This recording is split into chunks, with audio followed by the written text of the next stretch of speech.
Chapter 1867. Woken was completely speechless. Everyone, because of their growth environment, growth experience, clan status and many other factors, would have their own limitations.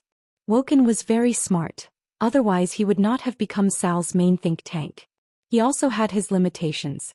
In the end he was just a chief of a troll clan that stood out from the many original troll clans.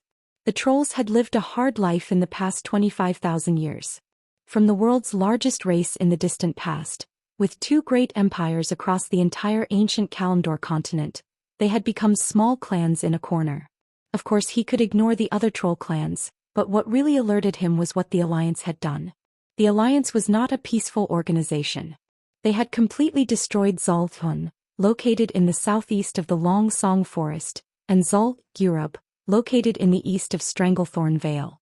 This corresponded to the two most glorious empires in the history of the trolls, the Amani Empire and the Gurubashi Empire. Not only that, but the Rotten Moss clan in the eastern Plaguelands was also slaughtered by the Alliance. Although the Alliance had absolutely legitimate reasons for doing so, because these clans were behind the Alliance when the world encountered a major crisis, this could not hide the Alliance's decisiveness and ruthlessness.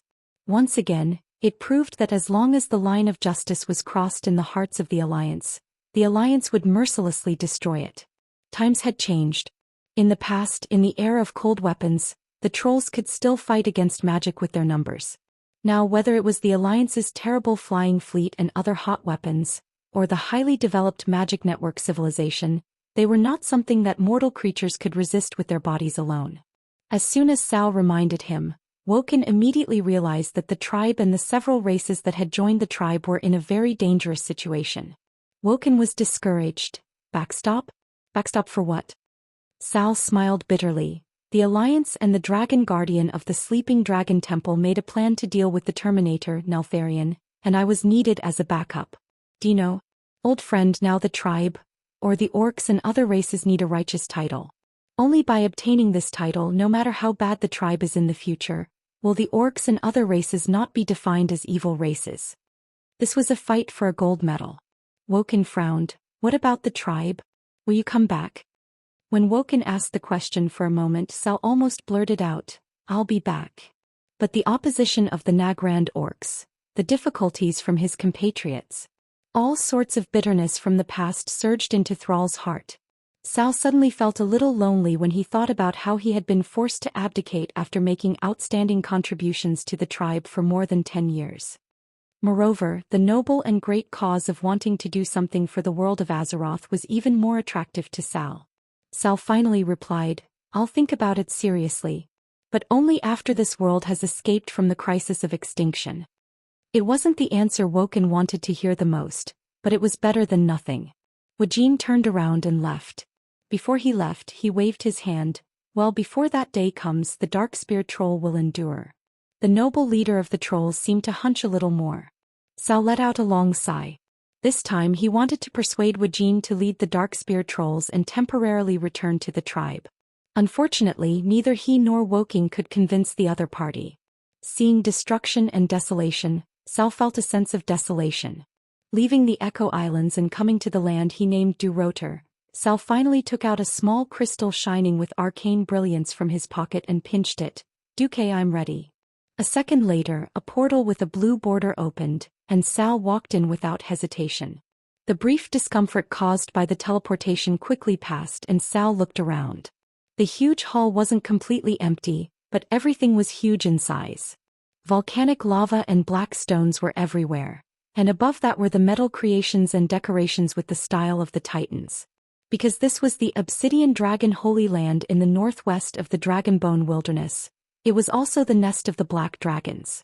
10,000 years ago, this was the place where the Black Dragons hatched their young. Unfortunately, with the betrayal of the Black Dragons led by Nisario, there were now only 100 or so Draconians who obeyed Onyxia's orders. The square was large and empty with a large round table in the middle of the square. A man and a woman were chatting in the middle of the square, drinking their lunch. Sal saw a cup of warm black tea on the table as well as a small plate of biscuits. Duque, dressed in a robe, and the humanoid Black Dragon Princess, dressed in a dark red embroidered dress, were sitting on the chairs beside the table. Duque nodded and smiled at Sal's arrival. "Sal, would you like something to drink?" Only then did Sal notice that there was a large tea set on the table, specially made for the orcs. Sal nodded, not losing the slightest bit of momentum, and sat down peacefully. Sal's long experience of living among humans gave him more indifference.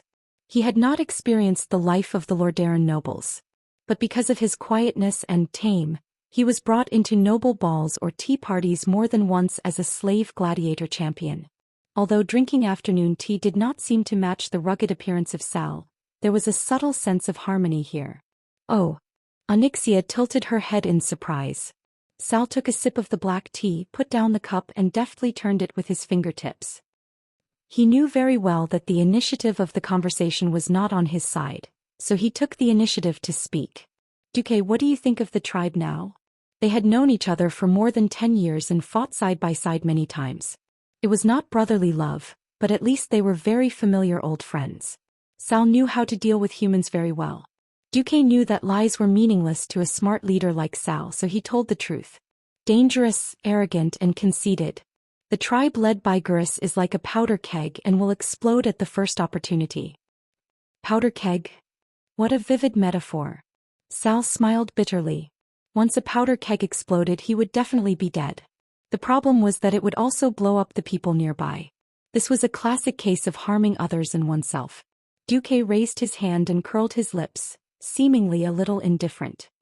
"Fortunately, it can't blow through the deck of the Alliance's battleship."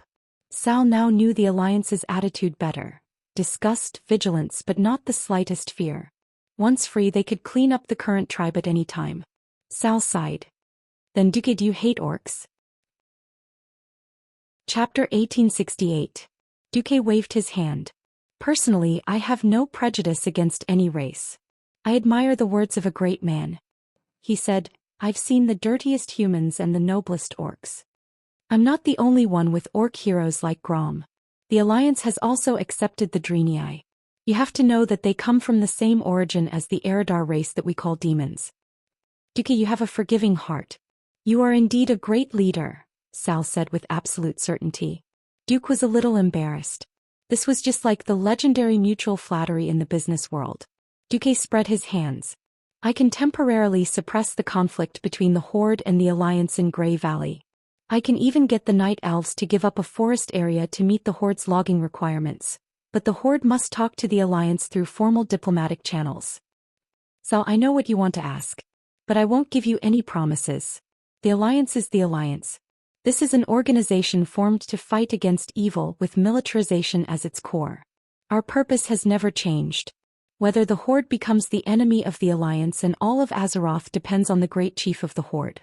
Duque emphasized the word Great Chief. This made Sal feel like he was sitting on pins and needles. Duque drew a line on the table with his finger, and a thin line of frost elements appeared on the table, visually dividing it into two. If the Alliance goes to war with the Horde, it will only happen in one of the following two situations. Either the Horde goes to war with the Alliance first, or the Horde joins the Burning Legion or the ancient evil gods. This line cannot be crossed, or the Alliance will do their best to destroy the Horde first. Duque's words were like words chiseled on a stone wall, cold and sonorous. Sal completely understood Duque's determination. Sal's mouth moved a few times, but he didn't say no. Did he blame Duque? No, he didn't. The old grudge between Duque and the tribe was a matter of the previous generation. Moreover, Duque was also serving his own master. Ever since the world started to collapse and evil forces kept attacking, Duque had been the wisest leader. Not only did he lead the Alliance, he even took care of the tribe for a long time for the sake of righteousness. Duque's words to him were the most perfect promise, an oath that would never be broken. Duque's stance had been the same for more than 10 years. Righteousness was the most important. Even as a former enemy and competitor, Sal admired Duque. Not only because of Duque's wisdom in developing new technologies and expanding the new economy, but he also admired Duque's character. The Alliance didn't owe the Horde anything, but the Horde owed the Alliance many favors. Thinking about how the Alliance had spent a lot of effort to rescue more than 2 million tribes from Nagran's shrinking territory, and thinking about how it was the orcs who had been rescued back then who were clamoring to fight the Alliance for fertile land, Sal felt extremely ashamed. From that great migration until now, half of Nagran's land had collapsed. If they had followed the old horde's methods, at least 2 million orcs would have died of starvation or internal strife. Now, ironically, they didn't die from the collapse of the world. Instead, they were wasted by Gurus in the despicable war of attacking the Twilight Fortress. Gurus clearly had better tactics and strategies, but in order to reduce the pressure on the horde, he had mercilessly used up human lives. Sal didn't dare to imagine it. If there really came a day when Gurus led the horde to declare war on the Alliance. Sal lowered his head deeply. After a few seconds he raised his head. "Duque, thank you and the Alliance for your restraint. The recent series of conflicts between the Horde and the Alliance are all because of the Horde. If there really came a day when the Alliance launched a war against the Horde because of the above two reasons, I won't blame you." Sal didn't say if he would still stubbornly stand on the Horde's side in that situation. Sal didn't even make any promises. However, Duque knew what Sal's choice would be. He would most likely set things right like in the original history, and cooperate with the Alliance to overthrow the tyranny of brainless Roar. After pondering for a while, Duque wanted to say something, but he suddenly felt that it was good to be silent like this. As smart as Sal was, he had realized that the Horde, or rather the Orcs, did not have many choices in the future. He just didn't want to admit this fact. Duque wouldn't push Sal. Because this was the choice of fate, and it was also the choice of him and the Orcs he represented. A guy who couldn't see the big picture would only be crushed and destroyed by the giant wheel of fate. Although Duque admired Sal, if that day really came, Duque wouldn't hesitate. Duque stopped thinking about this. Instead, he shamelessly said, "Let me take you to see Xianxia." Duque knew very well that he had taken away Sal's luck. In the original history, this scene in Cataclysm was Sal's highlight. Compared to William, the second-generation leader of the Alliance, Sal was more like the son of the world in the Cataclysm. Sal had used the power of the earth to perfectly fill in the missing part of the dragon's soul. Unfortunately, ever since Duke took care of Xianxia in this life, Sal was destined to be just a bonus, an additional insurance. Between Sal, the orc, and the black dragon princess Xianxia, who had been captured and tortured by the orcs, it was obvious who she trusted more. When facing Duque, except for Nozdormu, the other dragon kings would transform into their human forms to talk to Duque. This was a contribution to Duque as well as respect for Duque's demigod status. The dragon kings weren't so enthusiastic towards Sal. "Hello, Sal. Thank you for coming to help this time. Regardless of whether you are needed in the end, you and the orcs are willing to contribute to this world, and the Dragon Sleep Temple has received it." Because Duque had greeted her earlier, Xianxia's attitude towards Sal was also quite friendly. This made Sal breathe a sigh of relief. The tribe had established connections with the Dragon Sleep Temple and the Guardians too late. By the time Duque had made a name for himself here, the tribe had already been unable to keep up. Whether it was in terms of strength or influence. It wasn't that Sal didn't want to catch up, but this time, Duque's conquest of the three major elemental realms had completely disrupted Sal's rhythm. This was because Sal discovered that if he wanted to become a demigod, it was likely to take about 5 years. For Azeroth, which was facing a crisis of extinction, this was simply impossible. Sal's choice was to be a Messiah shaman, and the price of this choice was likely to be that he would never be able to become a demigod. Sal didn't regret it. He humbly bowed to the Dragon Kings, and then displayed his power as an Earth shaman. Chapter 1869. A clump of yellow soil appeared on the gorgeous temple floor. The floor was so tight that not even a drop of water could seep in, allowing the soil, which was wrapped in a soft yellow glow, to enter the temple without any hindrance. The soil was layered in front of the Dragon Kings. There were no creatures in the soil, but they could clearly feel that the three elements of water, fire, and wind could penetrate it at will. No vitality was better than overflowing vitality. What a pure power of the earth. Xianxia was not stingy with her praise. Duque, who was beside the Black Dragon Princess, pointed at the scene. "Every intelligent creature has a different understanding of the earth. Sal's current entry point is the bearing of all things by the earth." Xianxia nodded, not really understanding. Sal, on the other hand, was a little surprised. He did not expect Duque to have dabbled in the power of the earth. That's right, he had experienced the meaning of the earth from the collapsing Nagrand. On the collapsed land of Draenor, there might still be wind, water, and fire in Nagrand, but without the support of the earth, everything would only become debris in the void after falling into the void. Sal witnessed the collapse of this ancestral land day after day, and only then did he realize this from the depths of his soul. He did not expect Duque to see through it so easily. Sal bowed slightly to show his respect to the Dragon Kings. He bowed deeply to Duque. This was not out of respect for Duque's status, but Duque's recognition of his way of the earth. It had a sense of "I'm not alone." Alexstrasza clapped her hands to attract everyone's attention. "Okay, let's discuss the details of this battle. Please follow me." After saying that, she led everyone to a side hall of the Dragon Slumber Temple. This newly opened side hall was obviously not built according to the size of the dragons.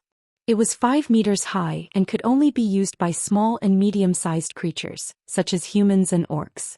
On the bright marble floor of the entire side hall, there was only one set of tables and chairs, a circular table with a diameter of 10 meters and more than 10 chairs. The 5 human-shaped dragon aspects took their seats, and Duque, Sal, Queen Sheila, Varian, Muradin, and Lord Howl were also seated. The Red Dragon Queen said, "First we have to go back 10,000 years ago and obtain the soul of the dragon that has not fallen into the demon's soul. Then we have to find a way to bring it back to this point in time." Nozdormu said, "I heard the proposal you asked Isra to pass on. I also know that you want us dragons to go back and recharge directly in the past, then return to this point in time to catch Nethario off guard. In fact, we can all go back, but it's not certain when we come back. After the giant dragon soul is charged, it contains too much energy and I don't have enough power to send it back." Duke suddenly thought of something. Wait, could the soul of the colossal dragon be the combined power of the 5 dragon aspects that surpasses the total power of the 5 dragon aspects? Of the dragon. It's hundreds and thousands of times greater than our individual power. Alexstrasza gave Duque an affirmative answer. Duque was speechless. He had taken everything into account, but he had missed this point. Of course, he knew that if it was charged at this point in time, it would attract Nethario and his main force. He always wanted to replicate the feat of killing Nethario the first time in the past. Unfortunately, things were unpredictable and it was difficult to get what he wanted. Nozdormu said, "The dragon's soul exists for a very short period of time. Not long after it was created, it was tempted by Nethario to inject the most powerful energy into the 4 of us from 10,000 years ago and complete the charge. After it was created, Nethario at that point in time would definitely guard it. He would not let us steal it back successfully. Moreover, if 2 identical Dragon Kings appeared, too much power would cause changes in time and space, or even cause it to go out of control. I strongly oppose the multiple Dragon Kings going back together." Duque frowned. "Can you get the Dragon Kings to give me a token? I don't expect the 4 of them to believe me at that point in time, at least when I think of a way to sneak attack Nethario and seize the dragon's soul." The 4 Dragon Kings do not make a move. The 3 veteran Dragon Kings pondered for a moment. Sure. However, the remaining Collegos could only shrug because the Blue Dragon King was still Maligos at that time, so there was no other way. At this time it was Duque's turn to think. "How about this, let's change the plan. Only 3 of us will go back. Me, Cervantes and Sal." "Huh. Are you sure?" Isra asked. "Nonsense. It turned out that Sal had taken care of his own strength. It was at that moment that Sal truly embarked on the path of the Shaman Messiah." "Yes," Duque answered affirmatively. "Sending the current Duque and Cervantes back won't be too stressful, right?" Alexstrasza asked Nozdormu. Nozdormu said seriously, "If it were 2 demigods at their peak, it would be very difficult." Duque waved his hand. "There's no need. I have mastered the path of demigods. I don't need to rely on a large amount of ready-made magic to exert my combat power. As long as you teleport me to a time node about a month earlier, I can use my own magic net to draw enough magic to fight the dragon aspect." Sal, who was listening, had mixed feelings. A guy like Duque was extremely reliable when he was one of his own. As long as he was given time to complete the preparations in advance, he could definitely make any existence bleed. But when he became an enemy, it would be too terrifying. Nozdormu had no objections to what Duque said just now. "Then please be sure to maintain the minimum demigod level before the teleportation and when you are about to return. This will be much easier for me, because I am still not sure how much the dragon's soul will affect the timeline." Alexstrasza looked around. "Then Duque, do you need time to prepare?" Duque, Queen Sylvanas and Sal all shook their heads. Duque said instead, It's better to ask if the sleeping dragon temple needs additional preparation work. It is certain that if we make such a big move, Nisario's true body will come to kill us. The core subordinates who serve him will also come out in full force. The Red Dragon Queen pondered for a moment. Then hold on for another week. Okay. After everyone reached an agreement, the meeting was dismissed. A week later, in the Tanaris Desert in the south of the Kalimdor continent, in the Cavern of Time, the humanoid Nozdormu confirmed with the three of them for the last time. Are you ready? Yes, the three of them answered in unison. Traveling through time and space was a piece of cake for Duque. But for the other two it was their first time. And Duque found that it was different from the last time he went back to the past. Nozdormu's hands emitted a dazzling light. This light formed a jet above the heads of the three of them, and the bright light beam blended into the void. Just as the light beam formed a ball of light again, it formed an illusory vortex that sucked all three of them in. Chapter 1870. After the three of them were sucked into the vortex, it began to shrink in the blink of an eye and quickly disappeared. Time seemed to be stuck in a state of stillness. Sylvanas thought she was dead. She felt like she was in a pitch-black world with no up or down or left or right. The illusory feeling of weightlessness made her panic. It was as if there was no passage of time and there was no concept of space. The only thing she could feel was that her mind could still function smoothly. She could not breathe, speak, or move. She did not know how long had passed. Perhaps it was a second or perhaps a century. Even with the longevity and experience of elves, she was a little panicked when faced with a situation where time seemed to have stopped. Am I really dead? Sylvanas could not help but think. At that moment she felt a warm and familiar touch on her palm, making her aware of Duque's existence. She subconsciously moved closer to him, but it was a pity that she could not even move a finger. Even so, the feeling of her fingers tightly clasped together made her feel very at ease. At that moment she suddenly heard Nozdormu's voice. Sorry to keep you waiting. The Bronze Dragon King always had a poker face. Even in human form he rarely showed any expression. He spoke to mortals in a tone that had never changed in 10,000 years. Normally she would find him boring, but at times like this he was very reliable. The next moment, other senses returned. Sylvanas's vision was still filled with endless darkness, but fragments of colorful light began to appear in her vision. They were like broken glass reflecting a blurry light in the darkness. However, the scenes that were being played on these fragments made her feel like she was looking at an incomplete magic mirror. The mirror reflected various scenes. Some of them were scenes that she had experienced in the past, such as the thousands of years she had spent in the Eversong forest. However, some scenes were extremely unfamiliar and shocking to her. This was because she had seen herself die under Arthas's sword in the battle to protect Silvermoon City. Her soul had been captured, her heart had been tortured, and she had become the banshee she once hated the most. Then she had become the queen of the Forsaken. These scenes appeared and disappeared with the flashing fragments, until two stable doors of light appeared in front of her, one on the left and one on the right. Queen Sylvie found Nozdormu standing in front of the two light doors. She was holding Duque's hand and hovering in the air on Duque's left. Sao was on Duque's right. The three of them subconsciously stared at the light door because it seemed like there was another world behind the door, the world of the future. The image of the future was evolving at the speed of 1 day per second. Even so, the three of them immediately noticed a divergence. One of the worlds quickly finished its evolution. It was the Azeroth that was quickly destroyed by Nisario, the Elemental Lords and the Twilight Disciples. The land was desolate. There was not a single living plant.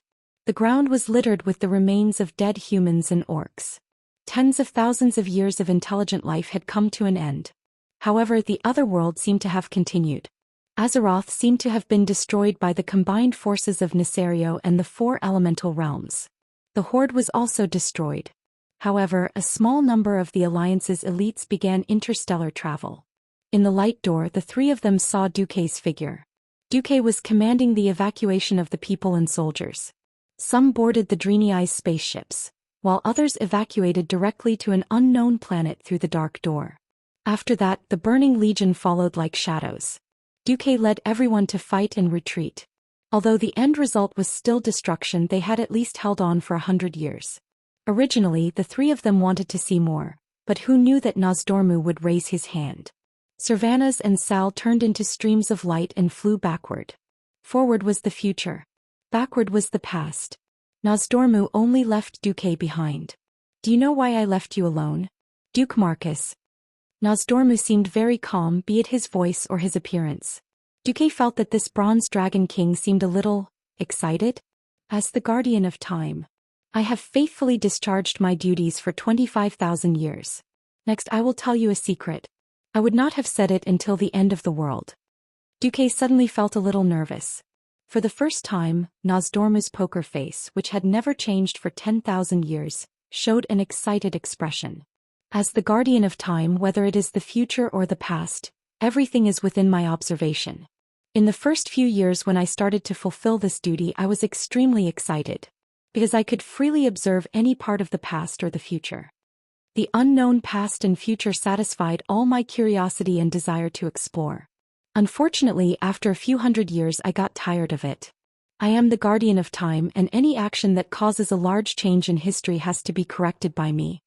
It is not that I have not tried asking for help from mortals to go back in time to correct history. Often the price I have to pay is just the most insignificant equipment in my collection, such as excellent or epic grade equipment. As long as it does not affect the course of history, I do not care about any changes in the past or future. This is because the River of Time has a powerful corrective ability, and it is enough to correct most variables. However, a huge variable called Duke Marcus appeared. When I first found out that you changed history, I saw you as a tumor of time that must be removed. At this point, Nozdormu glared at Duque fiercely. Even an experienced person like Duque felt his heart palpitate. Immediately after, Nozdormu's gaze softened. Indeed, I was prepared to observe you for a while before deciding whether or not to eliminate you as a variable. Unfortunately, I found out that I was wrong. The River of Time that I followed did not resist the changes that you brought. It seemed to accept everything that you did and was happy to see it happen. I could not accept this change. So before I took action, I decided to observe you personally. Then I discovered something that shocked me. I knew from your reaction that you actually knew my future. When Nozdormu said this, Duque also felt a faint pain in his balls. As a transmigrator, of course, he knew that the fallen Nozdormu from the future was trying to disrupt the current point of time. Then, in the long River of Time, the current Nozdormu and the fallen Nozdormu from the future started a war, and in the end both of them perished. Chapter 1871. What was even worse was that this incident was about to happen. Nozdormu was absolutely miserable. After he and the Bronze Dragon Legion knew their fates, one by one they became corrupted and fell. The one who killed them was not someone else but himself from the future. No matter how hard he tried to change history, he would not be able to reverse the destruction of the future. This was the most despairing thing. Seeing Duque's reaction, Nozdormu had a look of realization. As expected, you know my future.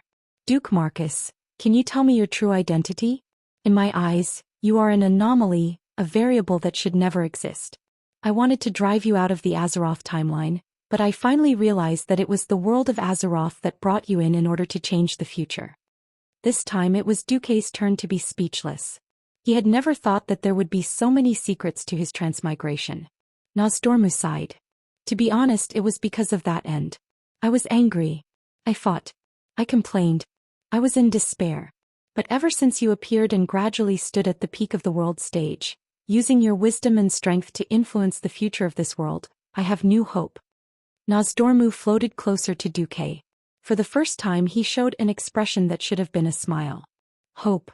Duque resisted the displeasure of having his mind peeped. Don't you want to die? Die. Oh no.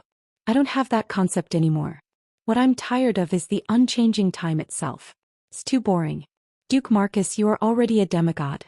When you experience everything in the world, when everything from the unknown to the known, perhaps you will become as bored and empty as I am. 25,000 years of repetitive behavior is too boring. If not for my duty, I might have gone crazy.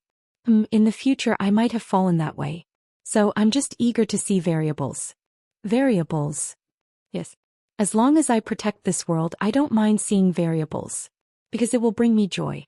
Looking at the excited Nozdormu, Duque had a playful expression on his face. Could it be that as long as it is beneficial to this world and does not affect your duty to protect the world and time, You are willing to make a certain degree of concession? Give in. Nozdormu sneered. Who knows how many times? If I hadn't persistently refused any future me who had yet to fall, to enter this timeline, you would have been dead before you became a demigod. Duque immediately broke out in a cold sweat, his heart beating wildly. That's right. In the past he was too weak, so weak that he had no way to resist the power of a demigod.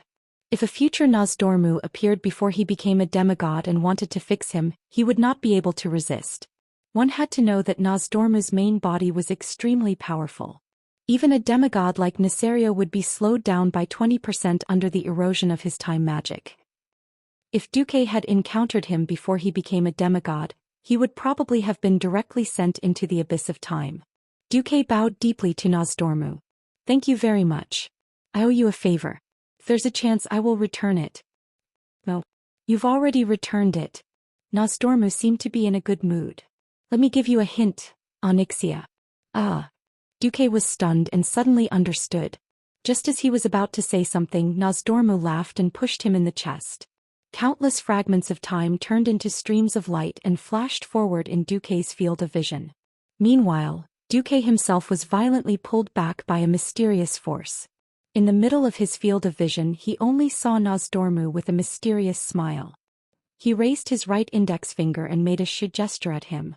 That's what it means to say to Duke to keep it a secret. It would take a long period of time in the river of time to go back 10,000 years in the past. Duque felt that his entire soul had been stretched into a long noodle shape. Taking advantage of this moment, Duque was thinking about why Nozdormu had said that. He suddenly understood. In the ancient war 10,000 years ago, Nesario had deceived his brothers and sisters and made the 4 dragon kings inject most of their origin power into the soul of the giant dragon.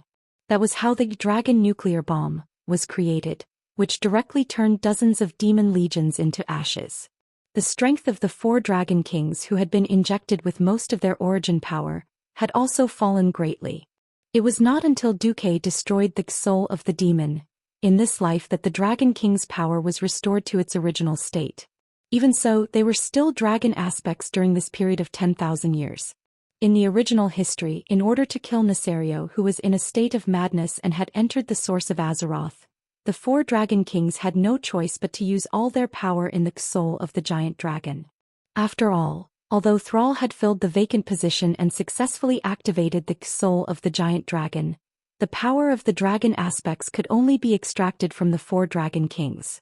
This directly caused the 4 dragon kings to forever lose the power bestowed upon them by the Titans, and they were demoted from dragon aspects to mortals. Thus there was a new deduction. What if it was not the 4 dragon kings who injected the power of the dragon aspects into the next battle, but the standard 5 dragon aspects? The power injected would obviously be less than that of the 5 dragon kings in the original history. This obviously gave birth to a new possibility. Perhaps after this battle the 5 dragon aspects would not completely lose the sacred titan power. Duque slapped his forehead. This butterfly of mine has done something big again. The so-called butterfly effect is really King difficult to deal with. Changing the future certainly represented new hope. In turn, it meant that the history that Duque was familiar with was useless. This was both a joy and a pain in the ass. However, Duque soon laughed. In the past I couldn't completely change the world and I wasn't afraid of its backlash. But now I'm different. I've made all the preparations and the backup plans that should be laid have already been activated. Everything is waiting for the harvest. La la la. In the spring I plant a wife in the soil and in the autumn I can harvest many wives. Duque sang a tuneless crooked song as he traveled through time and space and returned to 10,000 years ago. When Duque came back to his senses he found that his face was crooked. Ouch ouch ouch.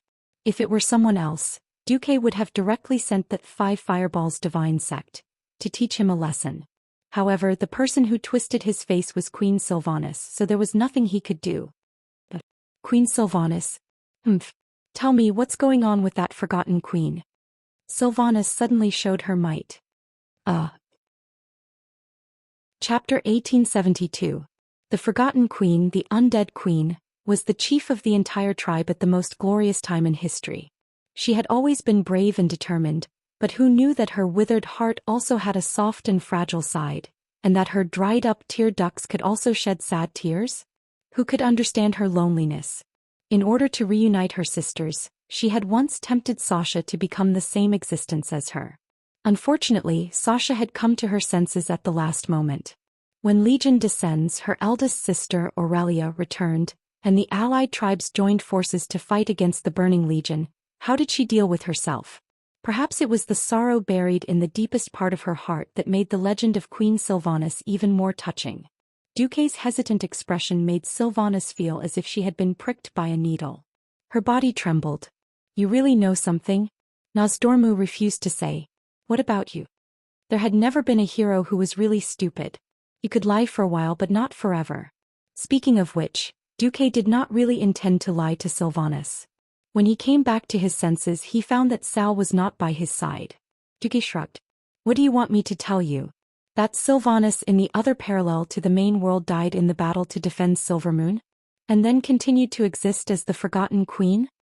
Queen Sylvanas did not really want to be angry at Duque. It was just that she had seen a few fragments at once and her thoughts were very confused.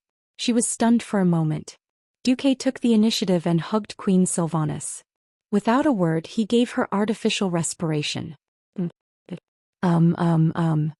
Queen Sylvanas did not want to interrupt Duque, but they had been married for so many years, and her body and mind had long been in love. No matter how tough she was usually, once a wonderful switch was touched, her whole body and mind would automatically soften. Love sometimes was like that. After a long time their lips parted. Duque looked at Queen Sylvanas affectionately. "Silly woman, you think too much. Yes, I did peek into part of the past and the future, but that was something that happened in another branch of the timeline. What's important is that you're alive and well in this main timeline, and you're the mother of our child, right?" At the mention of the child, the last trace of stiffness on Sylvana's face softened. She subconsciously touched her lower abdomen. Queen Sylvie rolled her eyes at Duque. "Besides, you were already in love with my sister and third sister at that time. No matter what, you can't leave me alone and let me die. Right?" Speaking of this, Queen Sylvie turned her head away from Duque. "Who knows if you knew that I was almost killed and took the opportunity to save the damsel in distress to deceive me." Duque was about to spit. He bared his teeth. Sigh. Women. Why did he like to mess things up? Speaking of which, I don't remember what I was thinking at that time. He just felt that everything was going with the flow and he didn't let go of the wrong person. However, seeing Queen Sylvie's slightly red cheeks and slightly trembling pointy long ears. After so many years, how could Duque not know her little habit? She was clearly saying, "Come and coax me. If you coax me, I won't throw a tantrum." Duque could only coax her, holding her slender fingers with both hands. Perhaps for me at that time, peeping into the future was beneficial for my actions at that time. But one thing is for sure, I was sincere to you and your sister. I couldn't let you get hurt, let alone walk into a desperate situation of death. Duque was about to take out the Bible of picking up girls and recite the 10 quotations when Queen Sylvie put her index finger on his lips. Queen Sylvie's golden eyebrows slightly raised, giving Duque a feeling of pride, but her perfect and heroic face was full of concern. "Idiot Duque. Do you really think I'm angry that you didn't tell me that I might die and become an ugly banshee?" Duque didn't know how to react or what expression to show. Queen Sylvie's slender fingers held Duque's face, and her clear eyes looked straight into Duque's eyes. "Don't think that we women don't know the gloominess under your cheerful expression. We all know that you are hiding a bigger, more shocking secret in your heart. No one knew why you were unwilling to tell us at that time, but we can be sure that even if you lied to us, it was for our own good. In the past, I didn't understand why you would pay special attention to a certain woman in the harem at a certain time. Now that I see the divergence in the river of time, I completely understand. Even if you conquered Onyxia by violent means, it should be because she should have died at a certain point in time. Sorry. Maybe I was very willful, very self-centered, and very weak in the past. Powerless against powerful evil. But now it's different. I already understand the burden on your shoulders and I know your hard work. Duque, promise me, no matter how great the suffering is, don't bear it alone, okay? Be it me or the other sisters, we are all starting to have the ability to share your burdens." Duque was completely stunned. Caring too much would make one afraid of losing. Sometimes he was so worried about gains and losses that he forgot the iron rule of, your daddy will always be your daddy. Queen Sylvie didn't die, and she wouldn't die even after becoming a demigod. Plus, she saw the old ending that Nosdormu showed her. Perhaps she could really give her some more burdens. Duke sighed. All right, I've been defeated by you.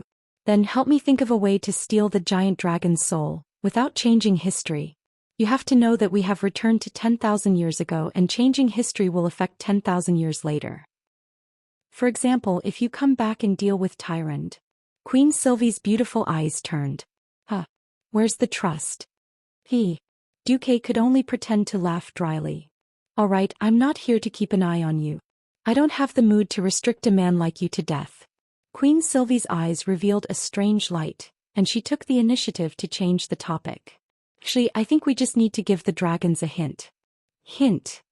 For example, if the dragon's soul is not easy to get, we can make a prototype first. That way, if we steal a finished product, they can quickly modify it and turn it into a perfect dragon's soul. After all, the dragon's soul can only be used if it is infused with at least a large portion of the 4 dragon aspects power. Without the power, it's just an empty shell. Oh, that's a good idea. Duque changed the topic. Actually, we don't need to hint. We can just look for Nosdormu. Chapter 1873. Queen Sylvanas proposed a new idea. Then I have another question. If Nosdormu knew the future and knew that Nesario had betrayed the dragons, would he still watch the 4 major dragons be deceived?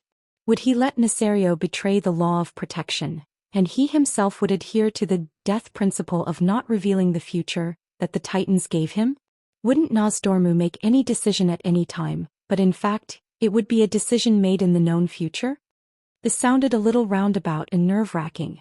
In fact, the logic was still valid because Nosdormu's duty was to protect the timeline from deviation. If even he led the timeline astray, then there would be no protection to speak of. However, in reality, only when one became the guardian of time could one know whether this was the truth or not. Duque sighed. Perhaps this is the sorrow brought about by his duty. Even though he knew that a tragedy was bound to happen, he still had to participate in that terrible tragedy. As a catalyst, he had to play out this tragedy and push his brothers and sisters into the abyss of pain. Fortunately, I don't have to be the guardian of time. Otherwise, I'm afraid I'll go crazy. Windrunner, who loved freedom and refused to be bound, had to do this unchanging job. Queen Sylvanas would probably want to kill herself. Well, our power now is too weak. I can smell the stench of demons in the atmosphere. I guess the Burning Legion has arrived. While the main force of the Legion has not arrived, let's first control the elements in the atmosphere. Okay. Duque was a genuine water and fire dual elemental demigod, and Queen Sylvanas was a wind demigod. After their levels increased, their elemental affinity was also countless times higher.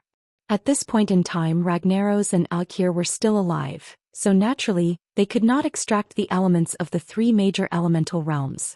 On the other hand, because these 2 elemental lords were in a state of hibernation, no one would compete with them for the 3 elements of water, fire, and wind in the main plane of Azeroth. This made them feel like weasels entering a hen's nest. The so-called supermarket that they did not have to pay for was so cool. The place where they transmigrated was located in the southeast corner of the ancient Kalimdor continent that had not been blown up, probably near the future Zul, Europe. Duque and Queen Sylvani's elemental absorption naturally aroused a response from the troll priests of the Gurubashi Empire.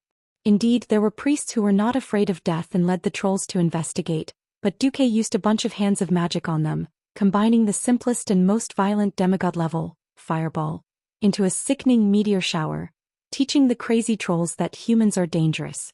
The Burning Legion was currently invading, and the entire central region of the continent was in chaos with Azhara City at the center. No one would care about the remote mountain forests of the continent. The huge troll empire was beaten like a dog.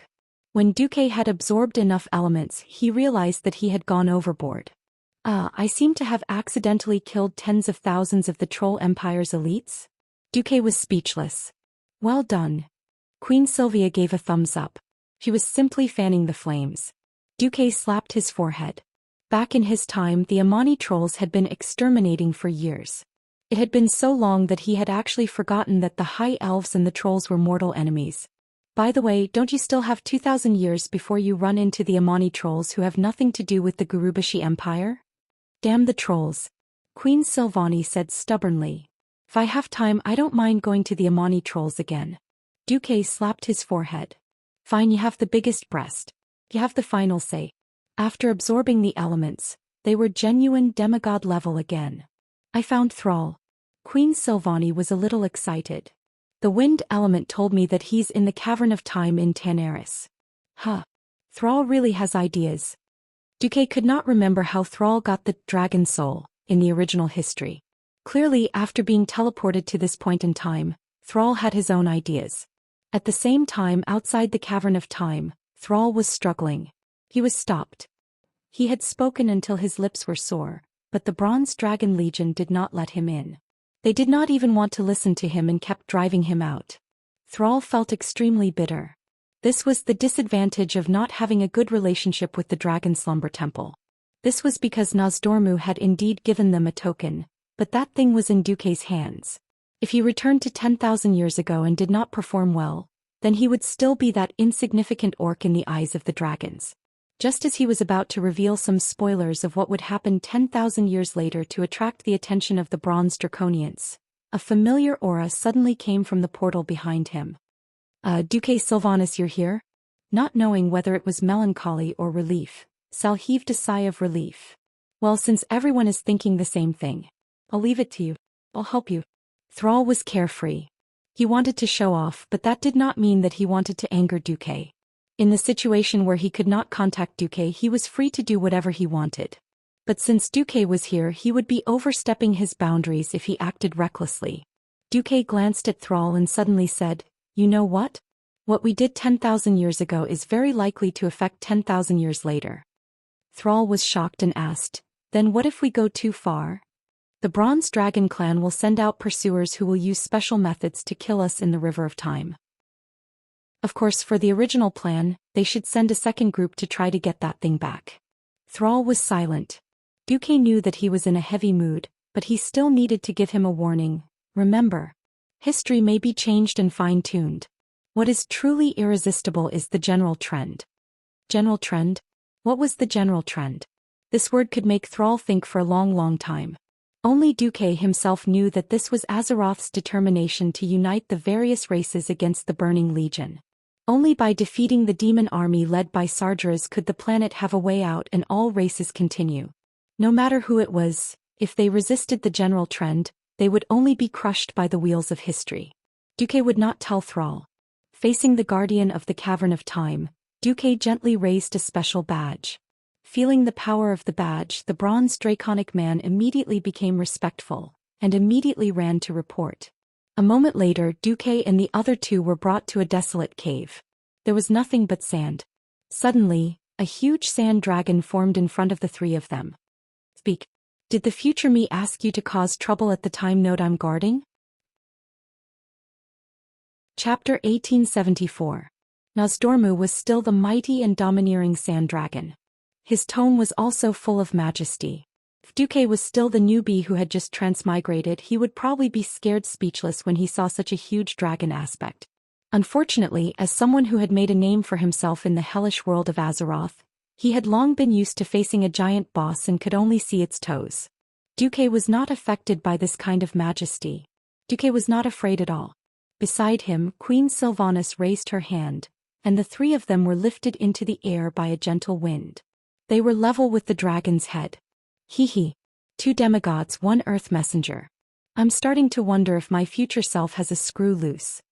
Nozdormu's words should be considered self-mockery. Duque curled his lips. No. You should be very clear about when you will really collapse. The Nozdormu of our time still has enough rationality. He does not force things, but he still has hope in his heart. That's why Sylvanas, Thrall and I are here. Duque took the initiative to mention Nozdormu's collapse. This touched Thrall's nerves, but Thrall remained silent. Nozdormu raised his dragon head and said, "Wait and hope?" Yes. Duque was sure.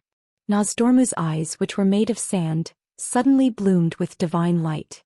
The huge dragon head nodded. "Very well, I allow you to enter the world of this time. But remember, don't mess around. The other you is also an outsider. At this point in time, I can't predict what will happen when 2 Duke Marcus come together." The King of Time seemed to be implying something. One mistake and it will become an eternal cycle of time, like a circle that will never stop spinning, and you will never be able to get out. Duque gritted his teeth and thought to himself, fine. 2 transmigrators are scary enough and both of them are me. This kind of F***king. Just thinking about it is a nightmare. But at this point in time I should be staying in Azhara City and living a depraved but happy life, right? Duque nodded. I will. As for the giant dragon soul, that thing is indeed being forged. Nozdormu interrupted him. But I won't help you with anything. I'll just quietly supervise you. I am a guardian, not a creator. No one knew whether they were quietly watching Duque act cool or quietly watching Duque court death. Duque sighed. Sure enough, a person with a wild imagination who was good at creating and a person with a rigid mind who was good at repetitive labor were creatures of 2 different worlds. The Nozdormu of this timeline was even more stubborn than the Nozdormu of Duque's original timeline. Being able to do this was a big green light. Face should be given to each other. Since the other party wasn't an enemy, Duque bowed and said, "Thank you very much." Coming out of the caverns of time, Queen Sylvanas and Sal looked at Duque at the same time. What do we do next? Duque tapped his temple rhythmically with his right index finger. If we don't care about the consequences, there are many ways. When Duque said this, Sal was secretly shocked. Those were the 5 dragon aspects. If things went wrong, even Nesario, who hadn't publicly betrayed them, might join in the encirclement. Against the 5 dragon aspects, Duque, are you that confident? Sal felt a wave of shame. It was a difference between heaven and earth.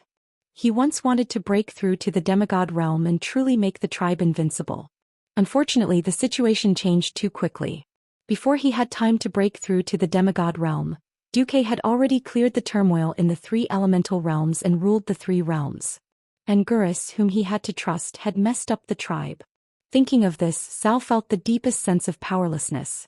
Duque was obviously creating a new future that even the Time Dragon King Nozdorm had never seen before. What about him? Although he used to shout, "Lord Undersar," he had always proclaimed the spirit of death. He preached that he would rather die than win, but he had to shoulder the lives and future of more than 1 million of his fellow orcs. When the day came when the Alliance and the Horde faced off, would he really be able to take them down with him? Helplessness and bitterness. This was the deepest feeling in Sal's heart. Duque glanced at Sal and saw that Sal was conflicted, but he couldn't care less about Sal's feelings. If he was just an Alliance player, maybe he wouldn't mind apostatizing and becoming a Horde player. The point was, whether it was Duque or Duke Marcus in this life, he was a human. This meant that he could only consider the future from the standpoint of humans in the Alliance. When the day came when he had to fight Sal, maybe he would pity Sal, but he would never hesitate. Since Azeroth had given him a position, he had to shoulder the corresponding responsibility. In the face of the general trend, there was no room for any hindrance. Duque sighed slightly and retracted his thoughts. Next, I plan to sneak into the Sleeping Dragon Temple and destroy the first prototype of the Soul of the Dragon. As long as I succeed, that guy Nozdorm will definitely suggest making a few more. Anyway, for Nesario, that Soul of the Dragon is only meaningful if the power of the Dragon King is used by the 4 Dragon Kings. Without the power of the Guardian, it's just a platinum disc that can be replicated. Queen Sylvanas and Sal were stunned. Sal was stunned. Wait, what identity are you going to sneak in? Duque glanced at the bronze dragon man guarding the entrance of the Cavern of Time in the distance, and took the 2 of them around a corner. When he was sure that no one could see them, he raised his hand and covered the 3 of them with a spherical curtain of flames. Then he entered shadow form in front of the 2 of them. Sal, he was dumbfounded. Oh no, he was dumbfounded. Queen Sylvanas could not stop giggling. You bastard, this is how you took care of Sister Tyrant? Duke did not reply to her. Instead, he was filled with righteousness, evil. The Burning Legion suddenly heard that the dragons wanted to create an unparalleled artifact to destroy the demon army. Isn't it normal for them to send a powerful demon lord to launch a sneak attack? That's right, the guardian dragons are at war with the demons. Hey, in that case you'd better be careful. Don't die in the Wormrest Shrine without knowing why, Queen Sylvie joked as she touched her seemingly flat abdomen. Queen Sylvie's subtext was obvious. Duke, you can go and make trouble, but if you dare to mess around, you'll be killed by your own people. My child's father died before he could even make a sound. I'll hate you forever. Duque laughed. Of course I won't take the risk myself. The point is that a Void Lord attacked the manufacturing field of the soul of the dragon. Did indeed happen. Chapter 1875. At that time the Burning Legion was wantonly coming out of Azhara through the portal opened by Du, burning and destroying all over the world. Before the collapse of the ancient Kalimdor continent, the location of the Dragon Sleep Temple was quite close to the center of the continent. The shape of the broken no-scent continent on the map looked like a kidney. The Dragon Bone Wilderness where the Dragon Sleep Temple was located in the middle of the kidney, near the southern part. In addition, the dragons were the vanguard of the anti-demons, so it was normal for the Dragon Sleep Temple to be invaded by demons. On this day the demons once again attacked the Dragon Sleep Temple. Duque, who was lurking in the front line, saw with his own eyes the dragons guarding the temple encounter the first wave of demons. It was a group of Doomwalkers and Doom Guards. The huge wings gave the Doom Guards and other demons extraordinary flying ability, and they rushed straight to the Dragon Sleep Temple. However, they were immediately attacked with all kinds of dragons entangling them. The blazing breath made them no longer pay attention to the Dragon Sleep Temple. The green dragons used poisonous breath and even worse their ability to control nightmares. At least, Duque and the others saw with their own eyes two high-grade demons suddenly scream and run away without warning, as if some indescribable horror was chasing them. Dumok wondered maliciously if the one chasing them was Quafu. Quafu chasing the sun. Chasing the sun, isn't that scary? Yes. The battle in the sky was very exciting. The 5 colored dragons worked together to attack from the front and back. The blue dragons used their ice magic to slow down the enemy or directly freeze them, while the red dragons used flames to deal with the demons with lower magic resistance, and the black dragons, with the acceleration ability given by the bronze dragons, used their more powerful melee ability to kill and tear the demons to pieces. The 5 colored dragons worked together to fight, and the opponents were outnumbered. Almost every 5 dragons of different colors formed a group, working together to deal with a small group of demons that did not exceed 2 digits. They cooperated well, and often the attacks that the enemies thought could cause damage were just like fireflies flying into a flame. But the endless demons did indeed attract the attention of the guardians of the Dragon Slumber Shrine. No one noticed that a blue dragon swaggered into the temple. Well, he was also carrying a blue dragon who was covered in blood and half dead. My brother is injured. Is there anyone from the red dragon race who can help save him? The blue dragon shouted in Draconic. The other temple guards glanced at him and sighed, "We can't save him unless an ancient dragon comes to help." The blue dragon had a look of despair. The hierarchy in the Dragon Slumber Shrine was actually quite strict. The guardian dragons were naturally the highest, and the ones below them were ranked according to their age. Naturally, they were ancient dragons, adult dragons, infant dragons. Below the pure-blooded dragons were the draconians who were more like dragons, and at the very bottom were the draconians. Now that they were at war with the Burning Legion, the red dragons who were in charge of life were too busy trying to save the other 4 giant dragons. Where would he find the extra mana to save a lowly draconian? Returning to the embrace of nature and dying in Dragonbone Wasteland was the greatest gift to these subsidiary races. Sure enough, the injured blue dragon breathed his last after a while. The blue draconid who carried him in was grief-stricken, and soon got up to tell the draconid guarding the middle gate. "My brother has a top-secret report for His Majesty Maligos." That was the information he had exchanged with his life. "I request to meet His Majesty in person." The draconid was a little puzzled. "You are?" The blue dragon introduced himself. "My name is Dog Shit." "Oh, my primordial dragon language isn't very good." "Maligos, is it? I couldn't tell that your father was a pure-blooded primordial dragon. How did you just mutate?" The draconid sighed. The blue dragon made a gesture of wiping his nose in embarrassment. There were a total of 8 draconids guarding the gate, and one of them nodded. "Wait here. I will rule an primordial dragon. But I don't know if the lord on duty will convey it to His Majesty." With that, the draconid opened a small teleportation gate and went in. After a while he came out again. "Come this way, Maligos."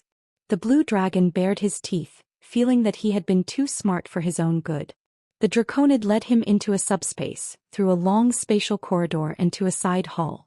It was a huge gate that was a full 100 meters tall, with 2 elegant and beautiful adult blue dragons coiled at the gate. The two blue dragons opened one eye at the same time and glanced at the Draconid and the blue dragon. The gate was magnificently decorated, with a huge blue dragon sculpture of Malygos, the king of magic. When the Draconid approached on 4 legs, the gate disappeared without a sound. When the Draconid and the Draconid passed through the gate, the blue magic runes on the door frame of the side hall flickered. Those typical Titan runes cast a mysterious light that swept over their bodies. Seeing that the gate didn't respond, the 2 adult blue dragons closed their eyes and continued to pretend to sleep. Entering the side hall, at the bottom of the gorgeous platform that was filled with all kinds of Titan runes and magic screens, a beautiful and elegant blue dragon appeared in front of the 2 entrants. She had crystal-clear blue scales like sapphires, extremely elegant and streamlined body curves, and, before the blue dragon who was craning his neck could see clearly, the massive blue dragon had already cast ultimate transfiguration and turned into a dark elf with blue hair. She had the typical appearance of a night elf, dark green skin and long pointed ears. She seemed to hate facial lines, so she didn't have them. Instead, she wore a set of leather armor with a V-shaped chest. "I'm Telegosa. You don't have to be so tired to talk like this. Okay, I'm short on time. I hope your information is as important as you say. Otherwise, you know the rules of the Blue Dragon Army." I know. The blue dragon nodded submissively. Then after the Draconid walked away, he leaned in front of Telegosa and whispered, "My dead brother Kedagos accidentally heard a black dragon say that Nesario was preparing to use the dragon soul to make a trap and snatch the power that originally belonged to the 4 dragon kings." When the blue dragon said this, Telegosa's the entire dragon's aura changed. In less than 1/10 of a second, the former elf once again turned into a huge dragon. She let out a deafening roar. "You're not a Draconid of the Blue Dragon Army. You are. Who?" With a roar, her huge claws slammed down. Perhaps she just wanted to capture this guy who pretended to be a blue dragon and ask him what was going on. When her claws slammed down, her strength was even a little bit slower. However, as soon as her claws touched the blue dragon man actually fell apart. Chapter 1876. No, to be precise, he turned into a cloud of shadow energy that dragons hated the most and dissipated with a whoosh. When his figure once again gathered into a whole body, he was already at the door on the other side of the temple. Demon, be it Tyragosa or the other blue dragons monitoring and dispatching in the side temple, they were all stunned. At this point in time, the first non-Eridan warlock to use demonic power in the universe had yet to be born, and there were no demon hunters or death knights. Could be said that those who used shadow energy were all demons. There were thousands of demons in the Legion, and aside from the famous warring races of Eridan, there were always some strange demons that the dragons did not recognize. In fact, it was impossible to recognize all of them. The Burning Legion had destroyed thousands of planets, and there were many who thirsted for power who were willing to become vassal races, or even dead leftovers like a few kittens. In any case, the Azeroth creatures had determined that those who used dark and shadow energy were enemies, and there was no escaping. "Kill him." Tyragosa pushed off the ground with all 4 limbs and spread her wings, leaping high into the air. She accelerated in midair and pounced at the strange blue dragon person. Beside her, there were also 2 adult blue dragons that reacted and pounced forward. They were extremely resentful. This was a great humiliation. Allowing the evil demon to cross 5 or 6 layers of defense and sneak into the core area of the Dragon Sleep Temple. Be it the patrols outside, the dragon people guarding the periphery of the temple, the draconians guarding the main door, the adult dragons at the door of the side temple, or even the runic protection circle of the Titans, none of them noticed anything amiss. If not for Tyragosa's vigilance, the demon might have even made its way to His Majesty Malygos, and that would have been a nightmare. Unexpected things happened again and again. Originally, the blue dragons thought that this demon who was disguising himself as a blue dragon person was going to assassinate Malygos. Tyragosa was thinking about how to stop him from killing his way into the Dragon Slumber Temple's main hall of the King of Magic. Who knew that the other party would play a little magic? It was a vivid illusion. When she and a few other blue dragons rushed over, they were shocked to find that they had been tricked, and the real enemy had rushed in the opposite direction. When they chased after it again, the other party actually used the magic gate of the Dragon Sleep Temple. As Telegosa rushed through a door she had passed through thousands of times, She was suddenly struck by a violent electric shock. Ah! Tens of thousands of volts of ultra-high voltage electricity hit her hard. Although her strong magic resistance offset most of the damage, the electric current that spread all over her body still knocked her down. The unlucky blue dragons at the back started foaming at the mouth and fainted on the ground. Zzz. At this time the entire dragon slumber shrine rang with the alarm of an intruder. In a large hall in the core area of the temple, two ancient red dragons raised their heads vigilantly. After half a second to confirm that it was an emergency alarm that signified that the enemy had infiltrated the temple, they immediately entered combat mode. Go and ask what's going on. Buzz. The ancient red dragon called Reloraz immediately asked through the magic mirror. After receiving a reply, he turned his snake-like neck. There's trouble at the blue dragon's side. A shape-shifting demon disguised as a blue dragon entered the core zone. No one knows what that demon wants to do, but we have to be on high alert before that demon is destroyed and proves that the Dragon Sleep Temple is safe again. At this moment, the majestic doors of the hall opened with a bang. The one standing at the gate was a blue dragon that looked very small. Careful. Enemy. Without another word, the two ancient red dragons immediately unleashed their dragon breaths. Something that left them utterly shocked happened. The other party clearly understood the red dragon's attack patterns very well. Just as they took a deep breath and prepared to unleash their dragon breaths, the blue dragon had already begun to charge. As the two dragon breaths intersected and shot towards them from the left and right, the strange blue dragon leaped high into the air. The giant dragon was certain that that wasn't a blue dragon's movement. It was too light and graceful. He did a front somersault 3,650 degrees in the air, and his tiny body actually seemed to be riding the wind and breaking the waves. Stepping on the rising fire elements, he flew straight towards the center of the hall, where a silver disc was enshrined on a small platform. Not good. Stop him. One of the giant dragons swung its sharp claws, its dark red sharp claws drawing a piercing gale. The other giant dragon swung its tail, and no one could imagine how the blue dragon was going to dodge that ridiculously wide area attack. Unexpectedly, the blue dragon person actually did an unscientific double jump. As if stepping on the flames of dragon breaths, he dodged the two giant dragons' physical attacks in an unscientific arc. At this moment, the only thing that could stop him was the Titan runic magic circle set up on the platform. The two of them were in despair. The Titan runic magic circle that they had high hopes for was supposed to be the nemesis of demonic creatures. The power of that magic circle was so great that its first attack alone could definitely knock down a mid-tier void lord. However, nothing happened. The Titan runic magic circle flickered and shone with a gentle blue light. That was the light that recognized the blue dragon as an ally who was allowed to enter. Impossible! The two giant dragons exclaimed in shock. There was no justice in this world. Just like that, the blue dragon got the platinum disc as if he was performing acrobatics.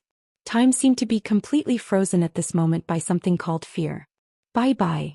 The blue dragon made a gesture of waving goodbye and revealed a human-like smile.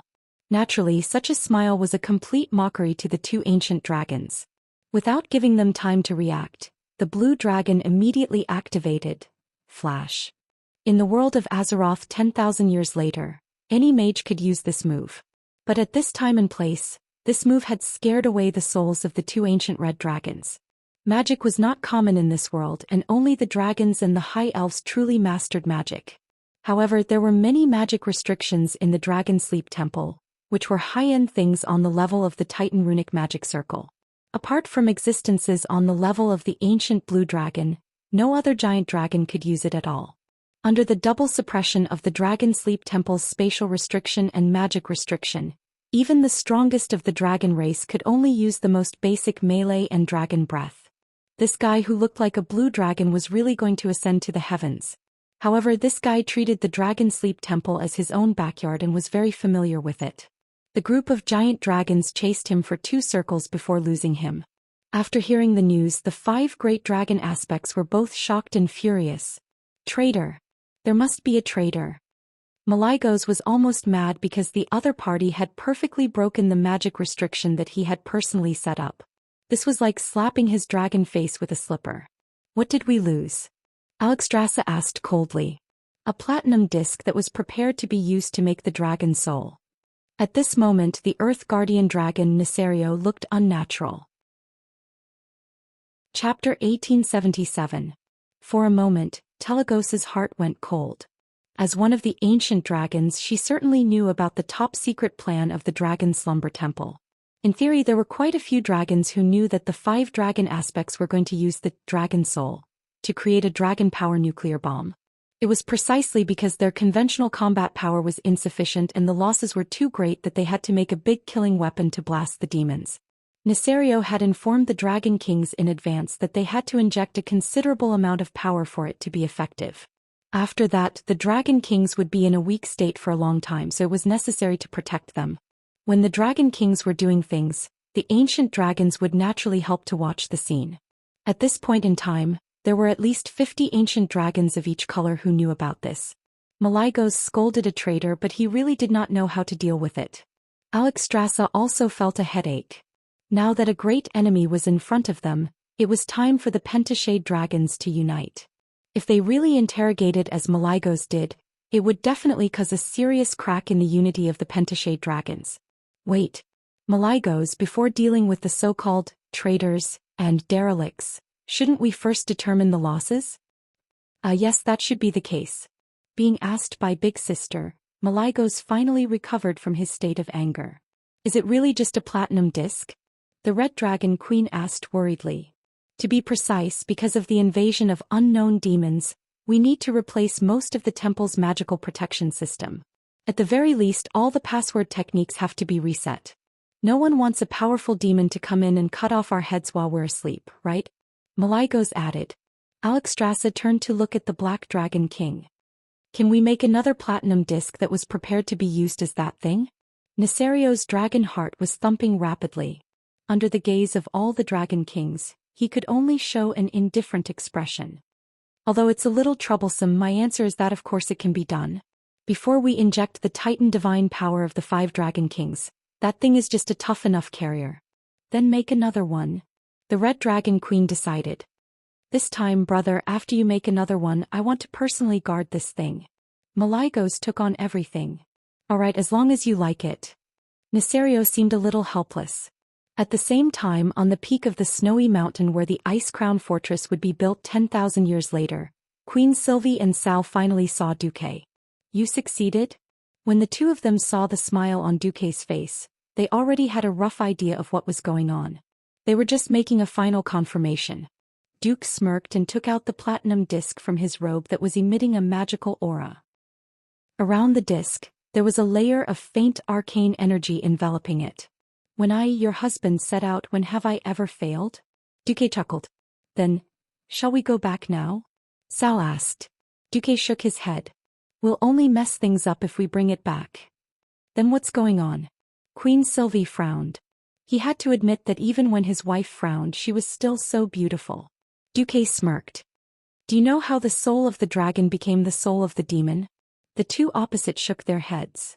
Of course. Someone as smart as Nisario wouldn't do anything after the 4 Dragon Kings injected the Titan divine power. He set the trap from the beginning. Just as Duque said yesterday at this point in time. In the obsidian holy land of the Black Dragons.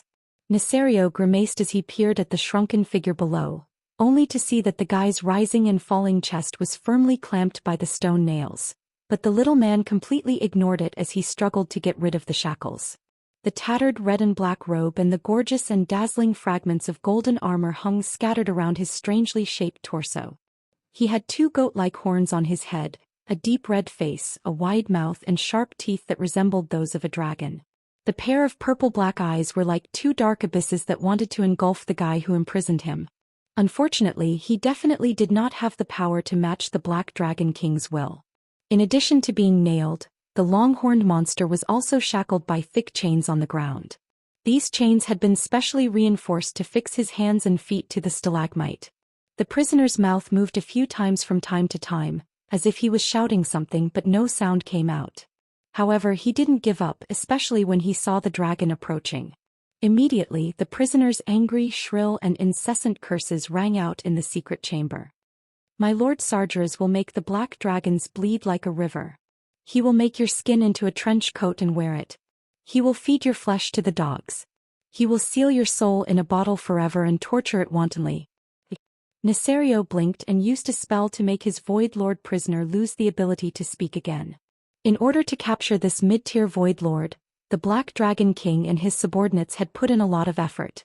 The Black Dragon King raised his big claw and focused. After a while, a golden light flashed in his palm. The light gradually became dazzling, and even the captured Void Lord stopped cursing and stared at what Nesario had summoned. The golden light was just a sign, and then a disc appeared, still shining with golden light. But surprisingly, its structure was unusually simple. Even the night elves could easily capture a small creature. The disc was like a large ordinary gold coin, wrapped in a round shell that shone brightly. This kind of unexpected design was all Nesario's idea. If he wanted this divine rune to complete its mission, it should be inconspicuous and frightening. He brought the platinum disc in front of the Void Lord to let the fanatical and powerful Eridar wizard see what was waiting for him. However, the Lord showed an indifferent expression. He glanced at the dragon and the disc from head to toe, his eyes full of mockery. Nesario looked at his reaction. The Eridar Lord did not notice the powerful magic in the platinum disc. He was very satisfied because even the most cunning demon lord could not see anything, which meant that the other dragons would not be able to see anything, until they could not turn back and it was too late for regrets. The Earth Guardian dragon flicked its claws, and the disc emitted a golden light that illuminated the demon's forehead. In an instant, a ray of red light dyed his face red. Then a mysterious rune jumped out of the platinum-colored disc and entered his body with a whoosh. Ah!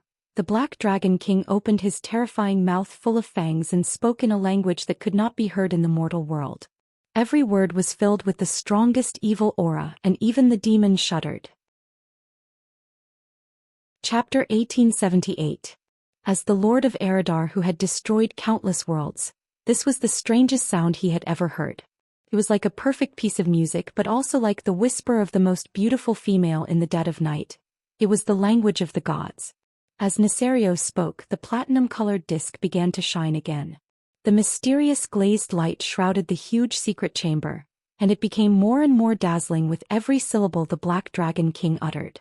The simple outer shell of the disc could not conceal the brilliance of the divine runes inside. The Lord of Eridar involuntarily opened his mouth to the limit due to the severe pain. A silent cry brewed in his throat, and blood flowed out of his horrified eyes. It was a mixture of blood and tears. His entire body arched backward and his blue tail slapped the rocks frantically. He was known as a demon in many worlds, but now he was tearing at the mysterious metal chain that bound him as if he was possessed. He used so much force that he even tore off the flesh on his wrists and ankles, causing them to bleed profusely. This was not an escape but a purely painful struggle. Soon his skin, muscles and even bones began to rot. Everything that could be called living tissue fell off his body inch by inch, and finally, like weathered stones, they cracked under the strong wind and fell piece by piece. Even so, his soul was still screaming and wailing. He was not afraid of death, for death could allow his soul to return to the distorted void. However, this kind of evil divine spell that completely absorbed the soul was his true nemesis. Not only was his life withering, but even his soul was distorted into another kind of existence. This even made it impossible for him to activate the death sequence in the distorted void. If the distorted void confirmed his death, it would separate a mass of soul-nourishing substance to nurture his soul and make up for the defects of his soul as much as possible on account of his status as a lord. Now he was just missing. The evil divine light disappeared, and the runic metal chain that bound the demon lord moments ago was still swaying in the air. The Black Dragon King was like a loving father to his beloved son. He used his 2 claws to gently pinch a rune that emitted gentle waves from the skull, and then recited an incantation, embedding the rune back into the platinum disc. However, Nesario did not know that every detail of this scene had been seen by someone. When Dubois reproduced this scene in front of Queen Sylvie and Sal, both of them were completely shocked, speechless. Sal was finally convinced. How did you get the surveillance footage and sound of Nesario in the most secret room? Queen Sylvie also spread her hands. I'm not guessing anymore. Let's just reveal the mystery. Duque's smile was a little mischievous. The Obsidian Holy Land is the holy land of the Black Dragons.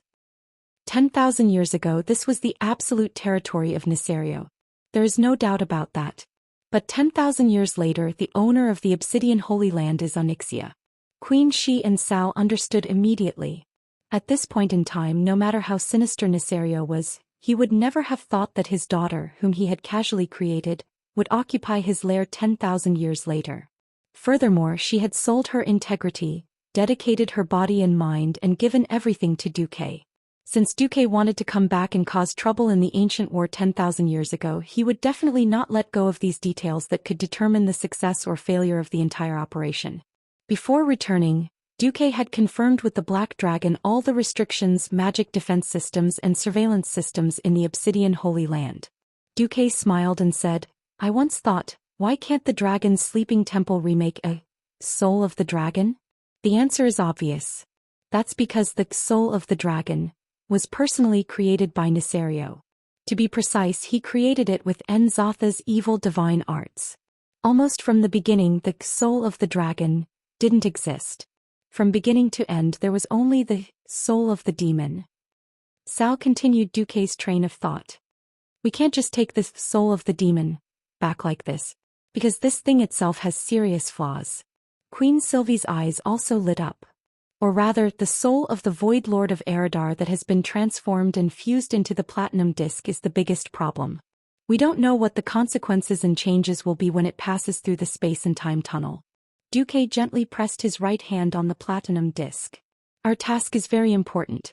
Seizing the disc is just the first step. We still have to remake the soul of the dragon at this point in time. Yes, remaking the soul of the dragon was the biggest reason why Duque spent so much effort to return to the ancient war. He could indeed return with the soul of the dragon, after eliminating the Void Lord according to the original history. Alexstrasza and the other 4 dragon aspects who worked hard to protect the world would definitely not have any objections to this. But Duque didn't want that. It turned out that in history, Cao was able to sustain that output. Apart from the fact that he was indeed awesome, the original design of the soul of the dragon was secretly beneficial to the Earth Guardian. When the 4 dragon aspects fully injected their own and the power given to them by the Titans, Nesario pretended to input his power. His clumsy performance definitely couldn't fool the Dragon Kings other than Nozdormu. The biggest key here was that Nesario had secretly retrieved his power and set up a temporary storage space so that he could retrieve his power when the other 4 Dragon Kings were not paying attention. The soul of the dragon was like a nuclear reactor. The power of the 4 Dragon Kings produced a reaction similar to nuclear fusion. Only Nesario's power was not added, so the effect was definitely inferior. Therefore, the soul of the dragon had a second layer of trap. That was, he should be able to use some method to forcibly extract more power from the 4 Dragon Kings who had already lost a lot of blood, and further widen the gap between them and Nesario. That was the foundation of the perfect betrayal of the Wings of Death. Duque believed that it was this double trap that was the core element of the 4 Dragon Kings' demise. Only by eliminating these 2 traps could the soul of the dragon achieve the goal of eliminating Nesario at this time of the cataclysm, and at the same time, preserve the vitality of all the Dragon Kings to the greatest extent. For this, he needed to secretly learn the production method. The best way was to watch Nesario create the soul of the dragon again. I don't care if you learned it from Nzoth, or if you made it at Nzotha's place. Now that the 4 Dragon Kings are after you, you won't have the chance to go back to some secret place to work. Dumuk sneered. Sure enough, as Duque expected, after Nesario returned to his lair, the Obsidian Holy Land, he flew into a rage in the secret room. Bastard! Bastard! Bastard! Could it be a companion of the demon lord of Tepalas?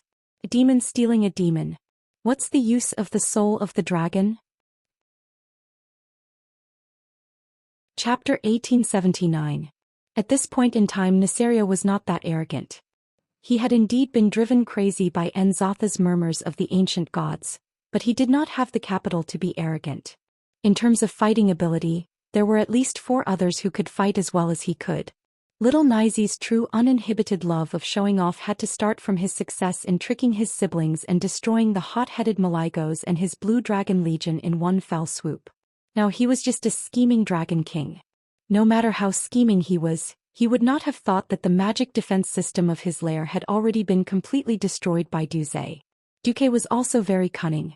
He knew that dragon kings were very sensitive to things like spying. Not to mention malicious gazes. Little Nizi, who now had a guilty conscience, would immediately give up on recasting the soul of the dragon at the slightest sign of trouble. What Duque used was passive sensing. He used the magic defense circle circuit of the Obsidian Holy Land to record the fluctuations caused by Nesario's every move in the secret room, and then recreated it in his mind with the system. Perception was a very mysterious thing to say. In fact, it was the same as the human body. When the wind blew, the hair and skin on the surface of the body would feel it. If there was a stove or an air conditioner around, it would still feel hot and cold. No matter how small the movements of such a huge black dragon were, it would still be earth-shaking in the ears of people. And as the earth aspect dragon, Nesario itself was a high-energy reactive body. As long as the surrounding magic defense system could receive all signals about the inside, it was no different from Duque standing next to little Nizi and watching him do it. Of course, at this moment, under the gaze of Queen Sylvanas and Thrall, Duque was just a strange person who was meditating like an old monk. Oh, it's starting. Is that so? And it's based on the Titan runic magic circle technique. I see. The characteristics of the other dragon kings were removed, and only the parts related to dragon were absorbed. A reaction furnace made with life, dream, time, and magic that seems to have 5 attributes, but in fact only 4? Is this the genius of Enzoth or the genius of Nesario? Just like that, Duque muttered as if he was in a trance for a full 36 hours. It wouldn't take that long to create a simple soul of the dragon. The key was that Nesario needed to capture a strong enough backup demon. If it was just to steal power, there was no need for any demons. If he wanted the platinum disc that contained the power of the 4 dragon aspects to degenerate into an evil divine artifact, then it would be necessary. Nesario was in luck. After all, ever since Maligos freaked out and said that he wanted to find the traitor, the Dragon Sleep Temple focused more attention on the Blue Dragon Legion. After all, it was the Blue Dragon's subordinate Draconians and Draconians who made the mistake, and it was also the Blue Dragon's fault that the magic defense system was broken. Big shots at or above the ancient giant dragon level generally believed that the other 4-colored giant dragons did not have that level of attainment in magic. After all, dragons preferred to use their bodies and talents rather than pursue magic at the expense of essentials. The Black Dragon army frequently attacked at the front lines, which was seen as a sign of responsibility. Although a few of Nesario's capable subordinates were a little confused, they still followed the boss's instructions and captured a beginner Void Lord at the cost of a moderately injured ancient giant dragon. Nesario repeated the steps in front of Duque as if he was teaching an experiment. Queen Sylvanas protected Duque so that Duque could feel more at ease and turn on the system genie at full power, analyzing the role and reaction of each rune and divine incantation. Finally, 16 hours after Nesario's success, Duque let out a long sigh. I know what to do. What do you want us to do? Duque turned to Sylvanas first. First of all, your task is to isolate your aura. I want you to provide a complete aura shielding array for us to modify the soul of the demon at the location of the Ice Crown Fortress in the future without alarming the Dragon Sleep Temple and Alikir. Queen Sylvanas frowned. It's going to be quite a commotion, isn't it? Why does it have to be here? Because the real source of the magic ley line here is the Well of Eternity. Although the Well of Eternity has shut off the output of magic to the outside, it is actually only the main ley line that is closed. There are still some small magic tributaries that form the hidden magic ley line. I can't rebuild the magic net at this point in time during the Ancient War, so I can only use the ready-made ones. What about me? Sal asked. Your task is more important. I will teach you how to modify the soul of the dragon. Take note, this thing is about as difficult as you using a tomahawk to operate on a mosquito. Although your failure will not cause any big explosion, I will have to forcibly snatch the soul of the dragon, again. History will even change greatly because of this. At that time, Nosdorm at 2 points in time will definitely find trouble with us. I will try my best. Sal was quite calm. Duque looked up. The last thing is the timing. We have to choose when the 5 Dragon Kings inject power into the soul of the dragon. Only then will the 5 Dragon Kings not have a chance to cause trouble. Okay. The 2 responded in unison. The history of the ancient war seemed to be continuing according to what a certain someone was familiar with. The Burning Legion, which was endless and of incomparable quantity and quality, began to gain a greater advantage on the battlefield. While the 5 Dragon Kings were preparing to inject power into the soul of the dragon, Duque No. 1, who was playing infernal affairs, was busy having sex with Tyrant. And now Duque No. 2 was setting up a backup plan. Finally, the historical moment arrived. A terrifying energy wave just like history came from the Dragon Sleep Shrine. Even though they were far away, Duque and the other 2 could still clearly feel a huge force brewing. This naturally attracted the attack of the demon army. Tens of thousands of Terror Guardians and Doomsday Guards rushed towards the Dragon Sleep Shrine. Bright lights and shadows flashed everywhere in the sky. Be it the demons or the giant dragons, they all fell down like dumplings. On the platform at the top of the Dragon Sleep Shrine, Nesario, who was pretending to inject power, suddenly felt his heart palpitate. He exclaimed a name in his heart. T'Palaz. The name of that demon lord. The soul imprint that he had engraved in the demon's soul was erased. At this moment, in the deepest part of a huge ice cave that should have become the Ice Crown Fortress, Sal looked at Duque with some trepidation as he skillfully manipulated the power that should have belonged to the Burning Legion. The power of shadow seemed to be dancing on Duque's fingertips. Duque easily and perfectly dissected the demon's soul that had gone deep into the platinum disc rune magic circle. Chapter 1880. Dumuk poured cold water on Sal's head and told him that there were only 2 beings on the entire planet who had the original Titan runes. One was the current Blue Dragon King, Kalecgos, and the other was Duque. Without the permission of the Sleeping Dragon Temple, Duque wouldn't even let Sal see it. The 2 ancient dragons immediately agreed and flew towards the mountain where the Ice Crown Fortress would be located in the future, with more than a dozen adult dragons and a group of young dragons. Of course, he longed to master this magical and sacred power, but Duque had no intention of teaching him. He was captured purely to work for him. This was the Ice Crown Fortress in the future. There were actually several caves leading from the snowy peak to the underground. Later, Nazul and Arthas, who became the Lich King, ordered the Cryptarachni to dig and reinforce the caves, eventually forming an underground passage connecting the Ice Crown Fortress and the northwest of the Dragonbone Wilderness. The entrance of the passage was the famous Gate of Divine Wrath in the future. Not only did Duque give the platinum disc to Sal, but he also snapped his fingers and directly projected a magnified projection of the platinum disc in midair. The 2 dragons approached the mountain cautiously, one in front and one behind. Queen Sylvanas immediately understood. When Nazristas approached the snowy peak, he was the first to find a problem. "Brother, did you notice that the elements here are a bit abnormal? That's also a relief for me. You will never imagine how insidious and vicious Nesario, who claims to be the guardian of justice in this world, is." This was simply venting. This Eridar demon vividly described the brutality and despicableness of the Black Dragon King. After a series of actions similar to a toothpick picking his teeth, Duque announced, "Okay, this thing is clean, it's up to you now." This amount of work had long exceeded the imagination of mortals. "Sal, you need to change the circuit here. Then replace the Titan runes here, here and here with these runes. Note, these are Titan runes. The smallest rune is made up of thousands of small runes that are constantly rotating. You need to use the power of the earth to replace these few key runes." Nazristas frowned. "It's a bit narrow here, send a young dragon to take a look first." After doing it continuously, Sal felt that he was very much like the old orc grandmother next door who specialized in sewing holes in his clothes and repairing his armor when he was a slave gladiator. Oh, what? He actually has Alexstrasza's dragon seal token? Forbid the Red Dragon clan from approaching that place? What made Sal grumble the most was still the Titan runes. Thrall and Queen, she looked at the soul that they should have loathed and hated. Before the explosion of the Well of Eternity, this place was a land of extreme cold.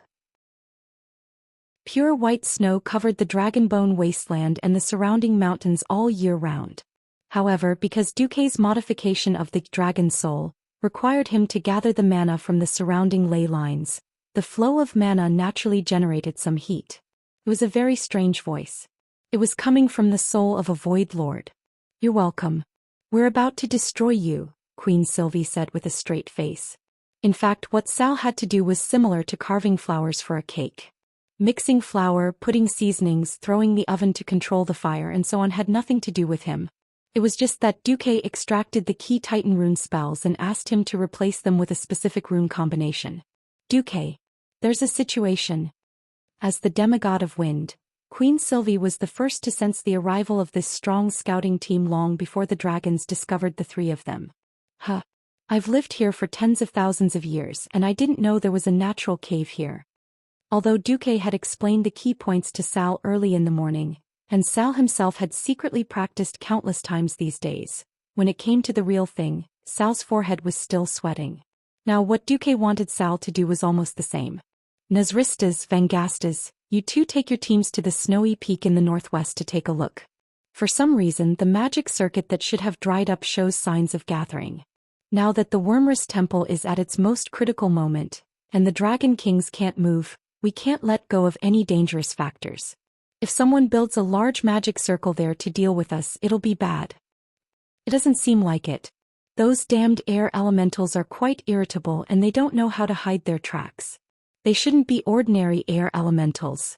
No matter how Duque and Sal did their research, no matter how hard Queen Sylvie tried to hide her presence, the Wormrest Temple still detected it. Tyrannistas. This was a dragon who, after 10,000 years because of self-blame and illness, and in order to seek justice for the Alliance, voluntarily died. After his death, his head was hung in the Iron Furnace Castle Adventurer Hall. At this point in time he was still alive and well, and he was Alexstrasza's first assistant. No matter who you are and no matter what your intentions are, I want to thank you for getting me out of this damned thing, Lord Eridar's soul said. This heat melted the ice and snow on the mountain peak, revealing the mountain path to the underground cave where Duque and the others were. Sal also tried to secretly learn some tricks or something, but he found that he lacked something very important: the primitive Titan runes passed down by the Titans. After Duque and the others listened for a minute, Queen Sylvie gave Duque a look, and Duque casually destroyed this Eridar demon. The bitter Sal could only work. A dragon's claw print was like a human's fingerprint. Every claw print was unique. When the two primordial WRs in their human forms saw the dragon seal writ at the entrance of the underground cave that contained supreme life force, they were a little dumbfounded. Vangastas nodded. Yes. There seems to be more wind elementals and less other elements. The Wormrest Temple's dragons really deserve to be called local dragons if they didn't have the ability to sense such a big change in the ley line. It didn't take long for the young dragon to return, bringing with it some strange news. Duque scanned it with his senses. It's okay, Plan A. For example, this was like stuffing a polar bear into a child's sock. Of course, it was impossible, but there were ways to get rid of it. For example, the whole bear could be burned in the incinerator, leaving only ashes. Then, according to a magical 1-1-1 formula, something could be added and stuffed in. While the 5 Dragon Kings focused on infusing energy, he was the temporary manager of the Wormrest Temple. Wind Elemental Realm? This was Sal's contribution to saving the world. If he didn't do it well, the tribe might be destroyed later. Sal couldn't ask for more. It was annihilation on the spiritual level. Perhaps this guy's remaining soul in the twisting nether could resurrect him. Unfortunately, because there were no soul fragments to return to the twisting nether, this guy didn't even know who killed his body. Chapter 1881. In the name of Alexstrasza, the guardian dragon of Azeroth appointed by the Titans of the Pantheon, I declare that this place is forbidden to the Pentashade dragons. Anyone who trespasses this place without the Dragon Seal scroll personally issued by me will be considered a declaration of war against the Dragon Slumber Temple. A series of large flamboyant words were written with claws. The words were written in 3 languages: Draconic, Elvish, and Troll. When the 2 ancient colossal dragons saw these words, they were dumbfounded as well. Of course, they could feel the abnormal energy fluctuations in the depths of the cave. But they were more troubled by the warning signs. There's definitely something wrong inside. But that's still Her Majesty's handwriting. That strong aura of life has a faint sense of destruction. There's no way it's wrong. Then what do we do? This is too big. I'll go back and report it to Tyrannistas personally. You stay here with the other dragons. After returning, Tyrannistas also had a huge headache. The magic fluctuations there were too strange, too abnormal, and there had to be such a thing. It was simply asking for the dragon's life. Left with no choice, Terranistas found the second-in-command of the various dragons and explained the situation. He said to the Blue Dragon Queen Sindagosa, and the second-in-command of the Bronze Dragon Anachronos. Now that the five majesties are at the most critical juncture, as jointly appointed by the five majesties as the acting chief of the Dragon Slumber Temple, I give you an order. Ignore Her Majesty Alexstrasza's dragon seal scroll in the cave, and lead the special forces into the deepest part of that strange cave to find out what's going on. I'll bear any responsibility. There was nothing wrong with this order, and the Pentashade dragons were indeed uneasy and worried, so Sindagosa and Anachronos accepted the order. They brought their personal guards as well as the elites selected from the Pentashade dragons.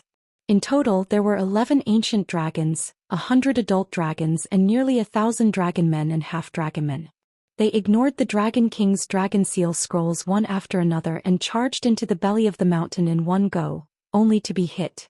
His Majesty Isras. Snore. Yes, Sindagosa, Anachronos and the other dragons were all King asleep. Their necks intertwined and their claws tangled. If it was a human, this might be a very dirty scene. For the dragon race, this was just the inevitable result of Isra's personally made magic tools. Deep in the cave, Queen Sylvie was a little nervous. Duque, are you done? Don't rush me. It's about time. No. The main reason was that the 3 great dragon kings had given us were almost all used up. If they don't give up and continue to charge down, I'll make my move. Don't blame me for changing history then. Calm down, I still have illusions. Duque replied to Queen Sylvanas. Before he came, Duque asked the 3 dragon kings for the keepsakes and explained their uses. The 3 veteran dragon kings were very cooperative. Thinking about the fact that their old subordinates might be killed prematurely when they returned to the ancient times, they handed over non-lethal items. In fact, Sindagosa and the other dragons were a little apprehensive when faced with such a move from their leader. If Duque were to make a move, the immediate effect would be good, but the problem was that once the dragons woke up, they would think that this was a shameless trap set up by outsiders using the 3 dragon kings as a cover. If they had no scruples, they would suddenly advance. Duque could not guarantee that Maligo's wife would not die prematurely. There was a huge difference between Nicerio killing the Blue Dragon King's wife and Duque killing his wife. Fortunately, this was Duque's plan and game. Just as the suspicious dragons who had been tricked by their Dragon King 10,000 years later, carefully crept into the belly of the mountain, they found that the mountain was long gone. Just as Duque and the other 2 were secretly stirring up trouble in the ancient war, a muffled thunderous sound alarmed all the intelligent creatures on the south coast of Northrend. At the Moyaki port on the southern coast of the Dragonbone Wilderness was the settlement of the Kerouark walruses who had lived there for generations. The walruses walking upright were alarmed by the sound. They were originally holding a grand fishing competition, a special event to dispel the terrifying atmosphere of the cataclysm. This fishing competition even attracted the soldiers of the Scarlet Cross. As a measure of the Alliance's control of Northrend, an entire mechanized infantry division of the Scarlet Cross was ordered to be stationed in the southeast of the Dragonbone Wilderness.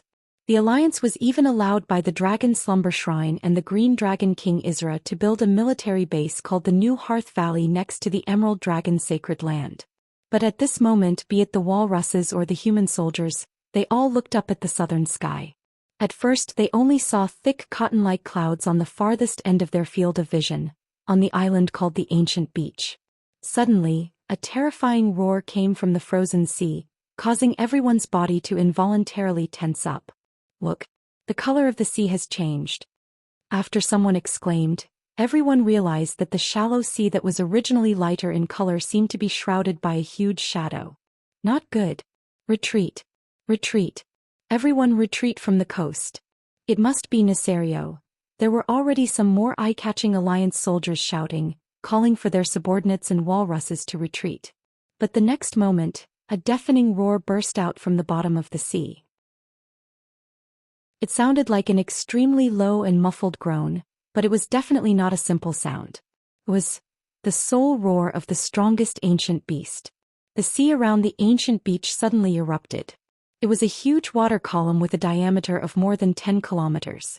It gushed up from the deepest part of the sea, easily tearing the atmosphere apart. The Alliance soldiers were all thrown to the ground by the shock wave brought by the huge wave. The soldiers turned over or rolled around in a sorry state, forcing themselves to look south. Unfortunately, this time they saw a hellish scene.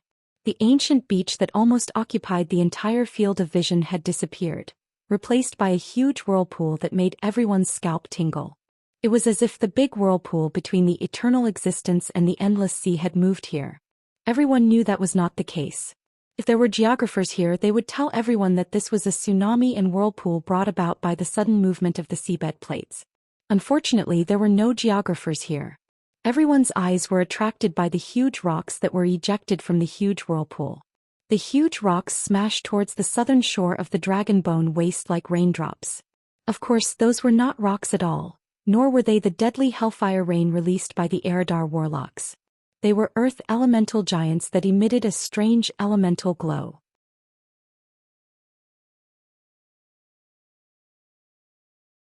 In the fearless fortress, all kinds of alarms were ringing, and the latest magic surveillance mirror kept outlining the enemy's silhouette.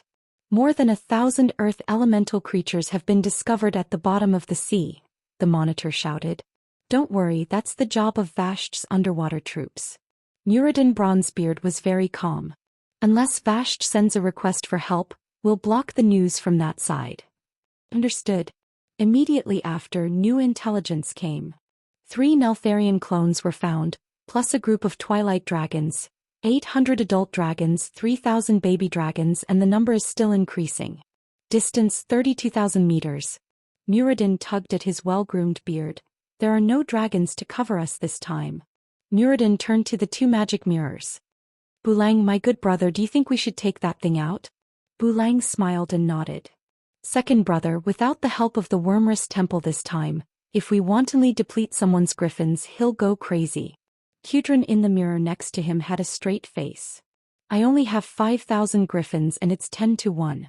If you want to use the luminous barbarian dwarves, just say it. Muradin shrugged. Then use it. Anyway, Duque isn't here, so we have the final say. Everyone listen up, switch to tungsten core armor-piercing bullets. The order was quickly passed down. Whether it was the fleet, the cannon positions of the Fearless Fortress, or the Naxxramas flying fortress not far to the west of the Fearless Fortress, all the gunners got busy. Although both kinds of shells were placed nearby, it was still a mess to switch. When the Twilight Dragons entered within 10,000 meters of the line of defense formed by the 2 fortresses, thousands of cannons roared almost at the same time. Thousands of shells, because of the faint holy light contained in them, showed beautiful golden lines as they streaked across the sky. The trajectory of the shells was like a fireball that swept across the sky at high speed, dragging a long tail of flames that intertwined with each other. The tail quickly disappeared at the end and the front kept elongating. One after another, layer after layer, it was as beautiful as the fireworks at the Winter Veil Festival. Before the war, every Twilight Dragon was told that the human cannons were useless. At most, the unlucky ones who were hit by too many shells would die and nothing else, just a little pain. But when the massive number of shells poured down on the bodies of the Twilight Dragons like raindrops, it immediately caused an effect beyond the imagination of both sides. The shells, which were thought to be just a powerful toy, clearly had the same shape as before, but it seemed to be injected with a completely different mysterious power. With a higher level of mystery, it crushed the defense of the dragon race, which had run rampant in Azeroth for more than 25,000 years and had not been effectively broken. The tungsten core armor-piercing shells easily pierced through the dragon's scales and skin. After entering the muscle tissue, they seemed to have a life of their own and came to life. Pieces of shrapnel tumbled, and the purple dragon's scales, skin, and even muscles were blown up by the explosion. Although there was no result of death unless it hit the dragon's head, even if it hit the chest, there were too many shells.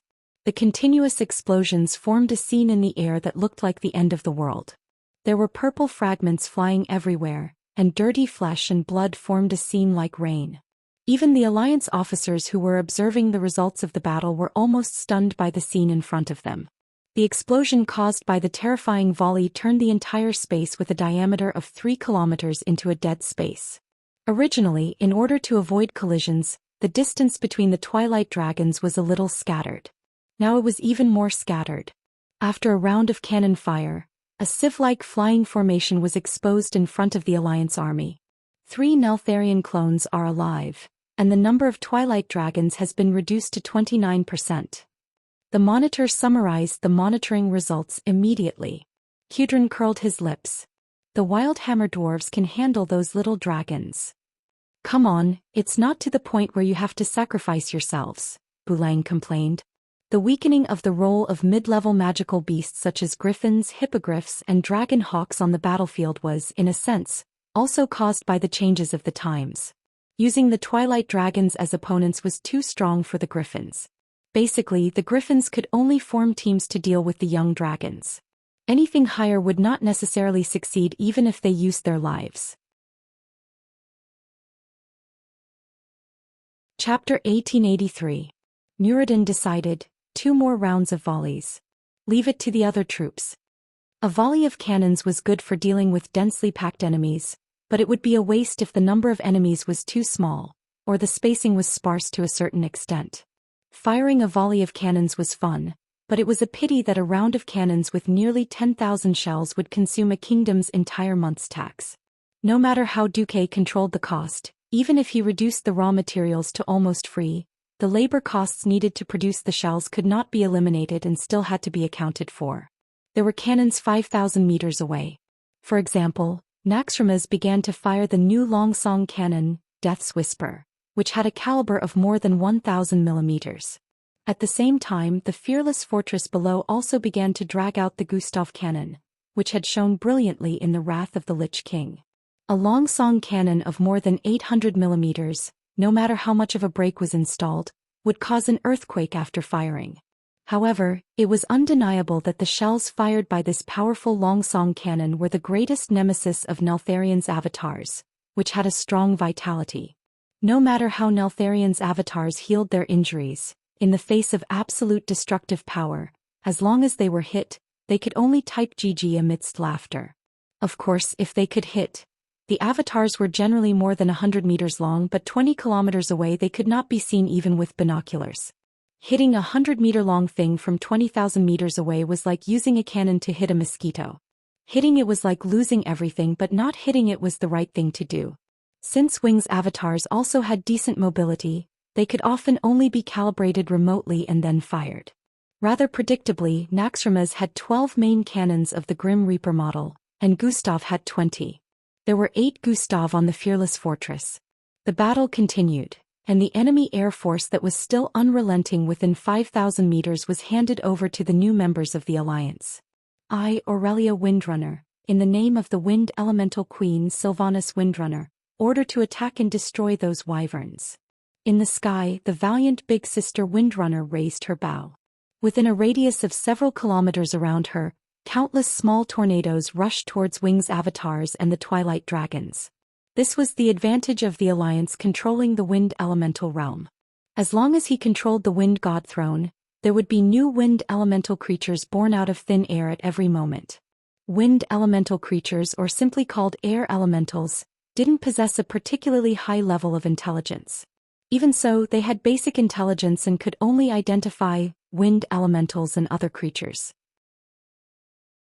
As long as they were given a restricted fighting area, they would be great helpers on the battlefield. Without fear or hesitation, the air elements of various sizes swept towards the Twilight Dragons and engaged them in battle.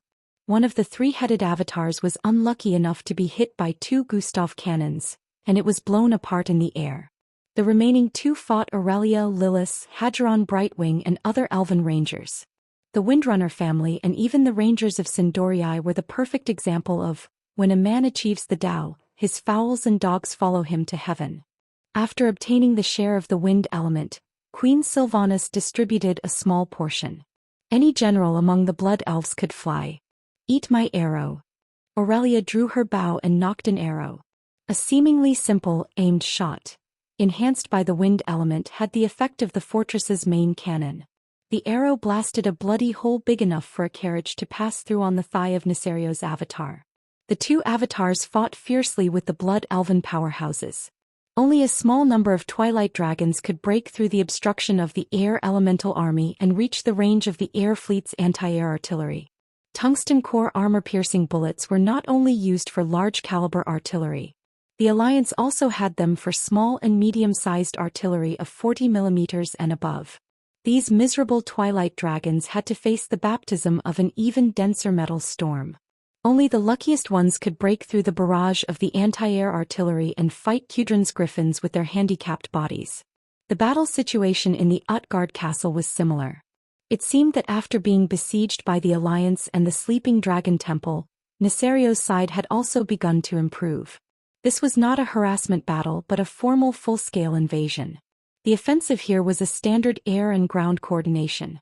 Hundreds of thousands of earth elemental creatures were launched from the broken straits near the western part of the Howling Fjord to the plateau. After they landed, they turned into human forms and marched toward Utgard Castle in a wave-like manner. Above their heads were thousands of twilight dragons circling, and they were going to attack Utgard in unison. This kind of three-dimensional attack made it impossible for the Alliance to defend with air or land forces alone.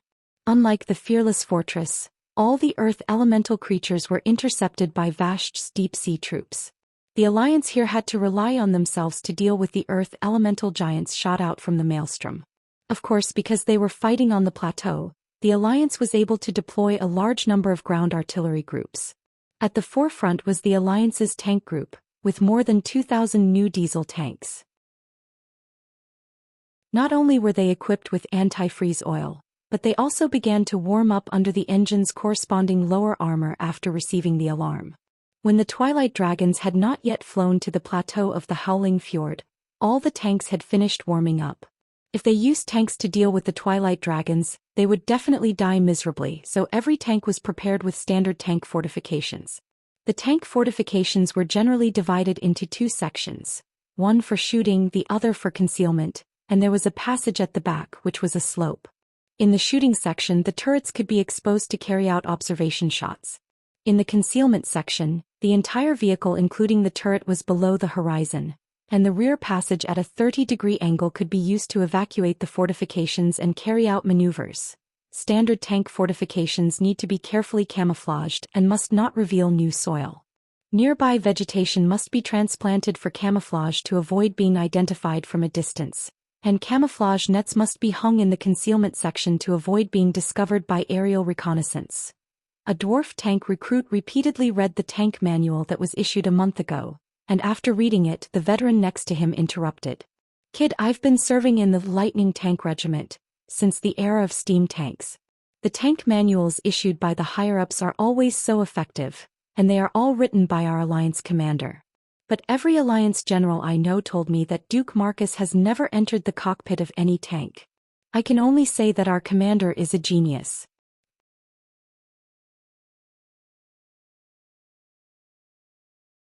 Chapter 1884. Ugh. The recruit scratched his head. Remember the contents of the manual, it can save your life. Can also give you a few more medals on your chest. A few more stacks of bounty money in your pocket.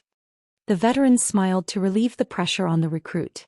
At this moment the lookout shouted, "The enemy is within visual range." The recruit immediately placed his hand on the safety switch of the tank cannon nervously. At this moment the dwarf, who was both a veteran and a commander, held him down. "What are you nervous about? The Alliance will never let the tanks fight the first wave. Infantry and cannons work together, we are considered infantry." As expected, the deafening sound of cannons bombarding came from the direction of Utgard Castle. Armor-piercing rounds and Type 3 rounds were not inferior to the momentum of the fearless fortress. They hit the Twilight Dragons head-on, directly crippling the enemy's air force. As Utgard's side was supported by the floating city Dalajan, the range of the magic cannons was relatively shorter, so the density of long-range artillery fire was definitely not as high as that of the fearless fortress. Therefore, the Alliance had deployed more flying battleships here, and they were all the latest dual-system flying battleships. There was no need to talk about the second-generation diesel propellers. The key was that the flying battleships were also equipped with the same anti-gravity arcane levitation system as the floating city Dalajan. It was completely driven by the magic transmitted by the magic net.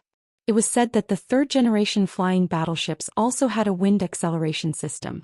It was simply unimaginable how fast those things could fly. The improved Royal Brothel Group, directly taught the dragons how to behave with an exaggerated hit rate. However, the main point here was the endless flow of earth elemental creatures flying to the plateau. William, who was in charge of Utgard Castle, gave the order for the tanks to fire freely after the heavy artillery plowed through the enemy's front line. Open fire. The leaders of the various tank teams roared almost simultaneously. The various commanders further emphasized, aim at the chest, the core of the earth elemental creatures is the key. If you can't destroy their core, these guys can replenish their bodies by absorbing the surrounding soil and rocks. The tank cannons hidden in the various tank fortifications let out an even more deafening roar. The long-range bombardment only covered an area. For the thick-skinned earth elemental creatures, the real damage was often less than the 88mm cannon of the Alliance's newly developed Tiger tank.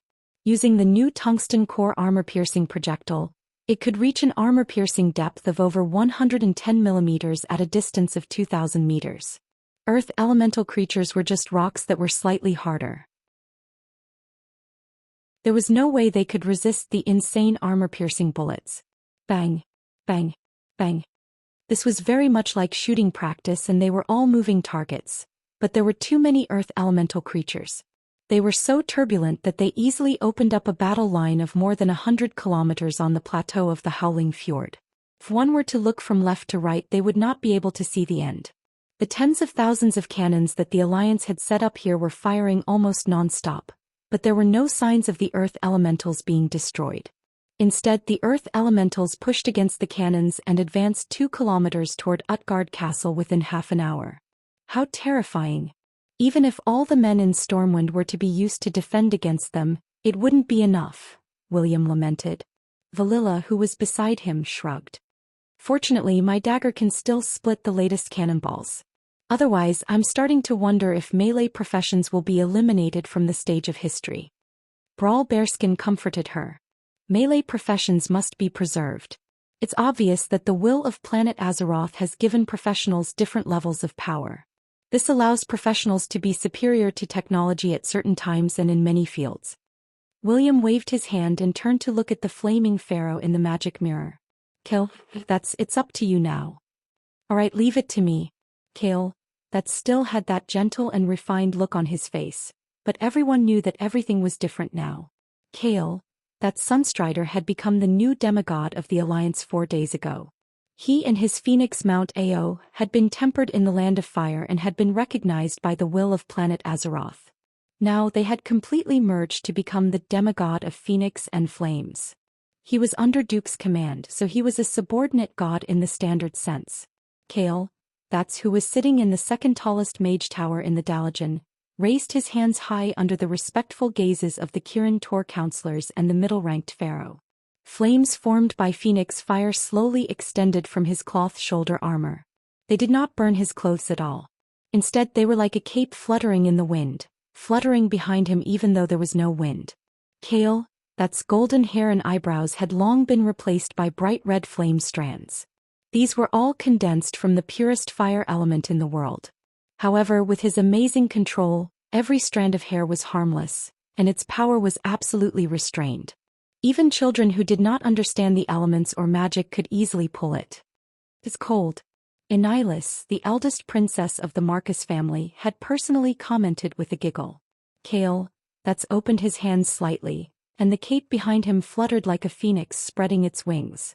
An ancient elemental language floated out of Kale, that's mouth. Using the elements as a medium, it resounded throughout the surrounding world. I, Kale, that's Sunstrider, as the representative of the Supreme King of Flames, Duke Marcus, order all fire elementals to attack every earth elemental in your field of vision. The war between the 4 major elements was known as the Eternal War. Perhaps there was a brief alliance, but most of the time once they met they would attack each other without saying a word. It was usually difficult to stop without fighting to the death. Even low-level elemental creatures with the most basic intelligence were like this. From the north to the south, along the front line of the Alliance's defense line, countless fire elemental creatures suddenly charged out of the flaming teleportation doors. Rushing forward was like burning rocks. The earth elementals, on the other hand, gave up on charging forward. They raised their huge fists and punched the fire elemental creatures. How could the earth elementals, which sounded tangible, be invisible fire elementals? In fact, there was a saying called elemental erosion in a confrontation between elements. When there was too much earth elemental in the body of a fire elemental creature, it would be like a puddle of clear water filled with too much mud, turning into a lump of mud. The fire elemental here would turn into a clay figurine and then completely shatter. This was considered dead. If there was too much fire elemental, the earth elemental creature would also be bathed in flames, and then it would also shatter and collapse. The war between elements didn't seem bloody, but in the eyes of mages, this was the cruelest war of annihilation. Chapter 1885. The fire elementals are on our side, right? They're all mixed up. How do we fight them? The tank gunners were dumbfounded. The messenger above spat a mouthful of saliva at them. Don't joke around.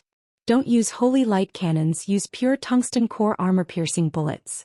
We create explosions to help our own people, our own fire elemental warriors.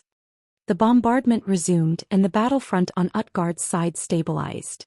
In the face of the ferocious Neltharion clones, the demigod Kaisi made a move for the first time. He was clearly showing off his love with Caponia recently, but he acted like a lifelong member of the FFF group and directly burned them to teach those wings of light a lesson. The battle with the clones was a little lackluster. The clones had good attack, defense and regeneration abilities, but they lacked decisive ultimate moves or special skills. At most they could cause trouble for the Alliance and bully the Alliance subbases that did not have demigod-level combat power. Against Kaisi, defeat was only a matter of time. In fact, even Neltharion himself did not expect those clones to be able to kill the powerhouses of the Alliance. After fighting for so long, the old Wings of Light also knew that the powerhouses of the Alliance were not only very resilient, but also liked to stick together. That exaggerated teleportation link made it impossible for him to create a diversion. Unless his main body was there was no way to seal the surrounding space and cause the teleportation spell to fail. All the clones were used to buy time and stall the powerhouses of the Alliance. The real main direction of attack of the Armageddon was, of course, the Dragonbone Wilderness to the north of the New Vortex. In the face of hundreds of thousands of Earth elementals and over 10,000 adult Twilight dragons, the Dragon Sleep Temple put on a huge lineup that was rarely seen so far. In the void battlefield above the planet's atmosphere, only the minimum number of scouts and Void Fortress defense troops were left.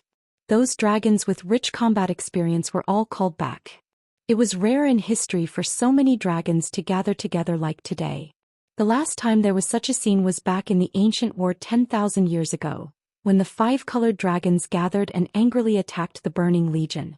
Now even they themselves were shocked by the magnificent scene of the dragons flying into the air and gathering together. The red dragons, yellow dragons and green dragons lined up in order. The blue dragons with a smaller number rushed into the sky, and the shabbiest group of adult black dragons were at the back of the formation. In any case, the 5 dragon tribes that were once divided were now united as one. It wasn't just the standard chromatic dragons. Even the lesser dragons joined the Sleeping Dragon Coalition under Alexstras's call. They included the archosaurs that lived in the ice and snow of Northrend, the dinosaurs of the Ungoro crater and so on. Some dragons spread their wings wide enough to blot out the sky, while some dragons were as small as mosquitoes. Regardless of whether they were old dragons that had experienced the vicissitudes of life or young dragons that had just learned how to fly, they all joined the team. This was an order from the dragon aspects. However, the dragon that took to the air first did not immediately pounce on the invading enemy. Instead, it circled above the mountains and used the air currents to wait for its brothers to arrive. These dragons filled the sky, forming layers of ranks from high to low. They circled in a regular route to avoid colliding with each other. On the ground, large batches of Draconians and half-Draconians were pouring out of the Dragon Slumber Shrine's gates one after another. They formed a neat square formation and formed the core of the defensive line on the ground. On the other hand, the terrestrial dinosaurs that could not fly consciously circled around and gathered on both sides, tentatively forming a formation. Faced with this scene, anyone who witnessed this scene would think that they had seen the end of the world. Perhaps it really was the end of the world. The members of the dragon race knew that the great traitor Nisario had done all kinds of evil. This deadly poisonous thorn was stuck in the throats of every dragon, and no one would be indifferent to that kind of stinging pain. The dragon's blood was boiling, and their thunderous roars resounded through the sky. Everyone was waiting for the upcoming battle. The enemy's boss, Nesario, had not yet appeared, so naturally, there would not be a Dragon King on the Sleeping Dragon Coalition's side. At this stage, the four-colored dragon race's second-in-command, led by Krasis, was holding down the fort. Krasis did not know that he had escaped death because of Du's interference. He was shuttling back and forth between the various phalanxes with Collego's fiancée, Matagosa, and the other second-in-command, coordinating the various dragon race armies.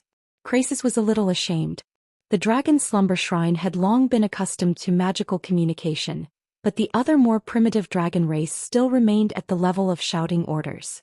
Fortunately, the command of the opposing earth elemental creatures was even worse. Otherwise, there was no telling what would have happened. Compared to the chaotic dragon coalition, the human fleet hovering in the sky further north was much quieter and orderly. This fleet, 10,000 meters away, would provide the long-range support that the dragon race lacked the most. Krasis was worried, so he used magic to confirm it. His spirit connected to the magic network. "Your Majesty Proudmoore, can you hear me?" "Very clear, Krasis." Jaina sat helplessly on a throne that was obviously arranged in the bridge. "That's right." The Alliance was really lacking fleet commanders. It should be said that there was a shortage of commander-level talents with more than 100,000 people. Originally, Jaina was a standard mage girl, but she had to be pulled in. She was now sitting on the flagship of the Alliance's new Iron Cross fleet, Bismarck. Jaina did not know what the hell Bismarck was. The name was set by Dumoke and she could not change it. In other aspects, Duque was very tolerant, but when it came to the naming of the ship, he definitely had the final say. This steel beast hovering in the sky not only had the traditional cannons of the Alliance, but it also had a very exaggerated thing that needed a Breaking Dawn Archmage to control. Jaina sighed. "What about the Dragon King?" "Still arguing, but there will be a result soon." At the highest level of the Dragon Slumber Shrine, the 5 Dragon Kings were still arguing. Damn. Is Duque not back yet? Alexstrasza was indeed a little anxious. Her red eyes stared at Nozdormu. The Space Dragon King was still expressionless. "I will know when he completes the mission. Just don't get lost in the river of time like last time. I heard that he came back for a few years. The Dragon Slumber Shrine can't wait for a few years." The Red Dragon Queen had the urge to flip the table. "Sister, calm down. It is our Emerald Dragon Holy Land that is under attack now." Isra still looked calm and composed. The Green Dragon Holy Land was by the sea. It and the new Hearth Valley next to it naturally became the first target of Nesario's Armageddon army. However, because Vasht was personally guarding the shallow waters by the sea, there was no way for Neltharion to let the earth elementals land by walking on the seabed. He could only use the human cannon method to shoot batches of earth elementals ashore. Chapter 1886. Unexpectedly, Isra was kind enough to allow the Alliance to build a fortress next to the Holy Land, which helped the Green Dragons instead. In the new Hearth Valley to the east of the Emerald Holy Land, Duque worked overtime before he left. He asked the Alliance to deploy more than 500 dual 113mm anti-aircraft cannons on the southern coastal mountain wall.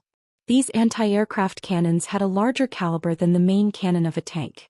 Although they did not have the high firing rate of the 40mm bang-bang cannon used by the warship, which was about 1 round per second, this new type of anti-aircraft cannon was very powerful. They formed a dense anti-air net, and almost half of the earth elemental creatures that were thrown out were shot down. As long as they hit, most of the stone people flying in the air would fall into the sea. Sea beasts like the giant octopus that had been waiting under the water would swarm up and drag the earth elemental creatures away to kill them. This greatly bought time for the Dragon Sleep Temple to set up the formation. When a large number of earth elemental creatures poured into the new Hearth Valley, the Alliance abandoned this fortress, and their personnel began to withdraw to the Emerald Holy Land next door. The Naga troops led by the Deepwater Lord Karathres stayed behind to fight the earth elemental creatures. At the top of the Dragon Sleep Temple, Alexstrasza was finally convinced. Isra said, "I know your determination to defend the Dragon Sleep Temple, sister. In fact, we all have the same feeling. But without the soul of the dragon, we can't kill Nethario at all. So my opinion is, Unless Nethario attacks the top of the Dragon Sleep Temple, we don't make a move. The Red Dragon sister was extremely conflicted. This is not the first time. In order to create the strongest weapon in history, we must dedicate our essence to fight against the most powerful traitor in the history of the five-colored dragons, Nethario. If that's not enough, we still have claws, teeth, and other weapons to attack him. Isn't that right? Izra's calm words calmed his sister's restless mood. Alexstrasza smiled bitterly. I suddenly feel like you're more like the head of the five-colored dragons than me. No, it's just that you're under too much pressure, sister. Nozdormu had facial paralysis most of the time. He was a generation lower than Calegos, so he couldn't talk to him. Onyxia, on the other hand, became bolder. It's okay, we can still order the wilderness demigod around. Although those guys are a little weak, they can still hold on for a long time. The only demigod in the wilderness who could fight in the air was Avienna. In fact, the raven goddess was far inferior to the weakest of the five dragon aspects, Calegos. Instead of letting them be bombarded by Nethario outside, it was better to place them on the first floor of the entrance to the Wormrest Shrine. The powerful spatial seal made it so that no matter who entered the Dragon Sleep Shrine's main entrance, they would have to walk. Alexstrasza's face turned red. If we get attacked there, then the Dragon Slumber Temple will lose all face. Izra was rather practical. Didn't we already lose face when Nethario betrayed us? Her sister was right. The Red Dragon Queen was speechless. But at the end of the day, everyone unconsciously shifted their attention back to Duque. Even Izra was muttering to himself, Duque, you bastard. I won't forgive you for coming back so late. Onyxia, on the other hand, did not seem to care. After entering the Wormrest Shrine, she was basically in human form. She had no intention of being a dragon at all. She seemed to be very leisurely crossing her legs, her right index finger twirling the tip of her long black curly hair, twirling and twirling it. Her face revealed a honey of trust that the other dragons could not understand. It's okay, until the world is destroyed, I will absolutely believe in Duque. No one knew that at this moment, this once incomparably cunning female black dragon was undergoing the final interrogation of her dragon heart. This concerned whether she would really open her heart and completely believe in a man in the future. The ancient dragons all knew that the Dragon King could not be mobilized. Otherwise, once they needed to inject power into the dragon soul and were held up, it would not be fun. They could only rely on themselves, and the alliance of the mortal races that many dragons were not willing to believe in more than a decade ago. After the Destruction Army realized that attacking the Emerald Dragon Holy Land in the southeast of the Wormrest Shrine was not effective, they first destroyed the Walrus people's Moyaki port in order to have a better landing, and then went all the way north. Although tens of thousands of stone men were left to attack the Azure Dragon Holy Land in the southwest of the Wormrest Shrine, the main force was divided into two groups. One group went straight through the two Holy Lands and went straight to the Wormrest Shrine. The other larger group went around to the west, through the snow-covered drifting snow forest, and attacked the Wormrest Shrine. In the flagship command room of Bismarck, Jaina sighed. What's wrong? Egwene asked. Jaina rested her chin on her right hand and propped her head up. It'll be fine if Duque doesn't go for a few years this time. Phew. Aren't you all full of energy to prove that the Alliance can fight against evil without Duque? Egwene laughed. Nowadays in the Alliance, that's a paradox. Jaina laughed lightly. Holding the weapons and equipment that Duque led the way in developing, using the taxes that Duque brought in to revitalize the economy to nurture an army, and shouting, we can do it without Duque, isn't that a joke? Egwene shrugged. That's true. All right, there's no time to be sad. At least we have to hold on and make sure that the situation doesn't collapse. Jaina looked at the magical screens that had a sci-fi feel to it, and saw the position of the enemy's main force. She waved her hand. All fleet main cannons, prepare to fire. A minute later, the sound of cannons that seemed to come from the distant horizon faintly came to the dragons, and then countless cannonballs that were as dense as a swarm of locusts whistled past not far from the feet of the flying dragons. It wasn't just the roar of cannons but also the roar of modern technology. Artillery skills that had been tempered thousands of times, coupled with the dual guidance of technology and magic, guided each cannonball through the space between the flying dragons and the earth dragons, blasting into the group of twilight dragons in the sky. It was almost a replica of the aerial battle between the Fearless Fortress and Utgard Castle. The new Holy Light version of the tungsten core armor-piercing shell had a miraculous effect on the Twilight Dragons. After 3 rounds of rapid firing, the Twilight Dragon formation in the sky became a pitiful basket. Krasis was a little excited and shouted with magic amplification, "It's time. Chromatic dragons." This was the agreed signal. 3 rounds of simultaneous firing, and then immediately snatching control of the air. Tens of thousands of dragons flapped their wings and accelerated. Like countless heavy machine guns, they ferociously plunged into the group of Twilight Dragons that had become sparse and messy. The enemy's scattered formation and unstable morale gave the Sleeping Dragon Alliance a great advantage. Chapter 1887. On the other hand, Krasis and the other ancient dragons were entangled with Nisario's avatars. They flapped their wings and made all sorts of difficult hovers in the air. Some of them even made sudden stops and flew backward. They kept using their dragon breaths to destroy the ever-growing avatars of Darkwing. Of course, it looked a little futile. After so many battles, both sides basically had a pattern. The size of the avatars of Darkwing also depended on the size of the avatars. If they were twice the size of an ordinary ancient dragon, then the ancient dragon could still win with numbers. 3 to 5 times the size of the avatars could be dealt with by a single guardian aspect dragon, or demigod of the Alliance or the Sleeping Dragon Alliance. If it was more than 5 times, they would have to gather many big shots to deal with it. Now these were basically big guys that were about 5 times the size, but the demigods of the Sleeping Dragon Alliance could not attack due to special reasons. This was really hard on the ancient dragons. However, it was not like the Alliance did not have any countermeasures. No one noticed that Jaina's flagship, Bismarck, had already sneaked forward. It was less than 2 kilometers away from the main battlefield where Nisario's avatars were. This was definitely a very close distance for an aerial battle. No one discovered the Bismarck, because the 4 ancient green dragons, Layson, Amalise, Tyrell and Isodra, had joined hands to create a magic formation that perfectly concealed the human battleship with its illusion and aura concealment. Back then, the 4 nightmare dragons had always played the role of the backbone of the Green Dragon army after escaping the fate of death. Under Isra's most trusted male green dragon, second-in-command Iranicus, they were the most capable of fighting in the Green Dragon army. Those avatars that were not directly controlled by Nisario did not notice the danger that was close at hand at this time. On Bismarck, Master Craftsman Jurban was sweating profusely. He nervously paid attention to the data of the battleship and finally nodded at Jaina. Jaina pressed a red button on the flagship beside the captain's seat. The moment she pressed it, the entire battleship began to change shape. As a test ship, Bismarck was a rare flying battleship that was purely powered by magic power. After abandoning the high-powered propellers pulled by diesel engines, it used an anti-gravity magic engine similar to the Dalagen's. Being completely connected to the weave also meant that without it, the entire ship would be like a stranded whale, unable to move at all.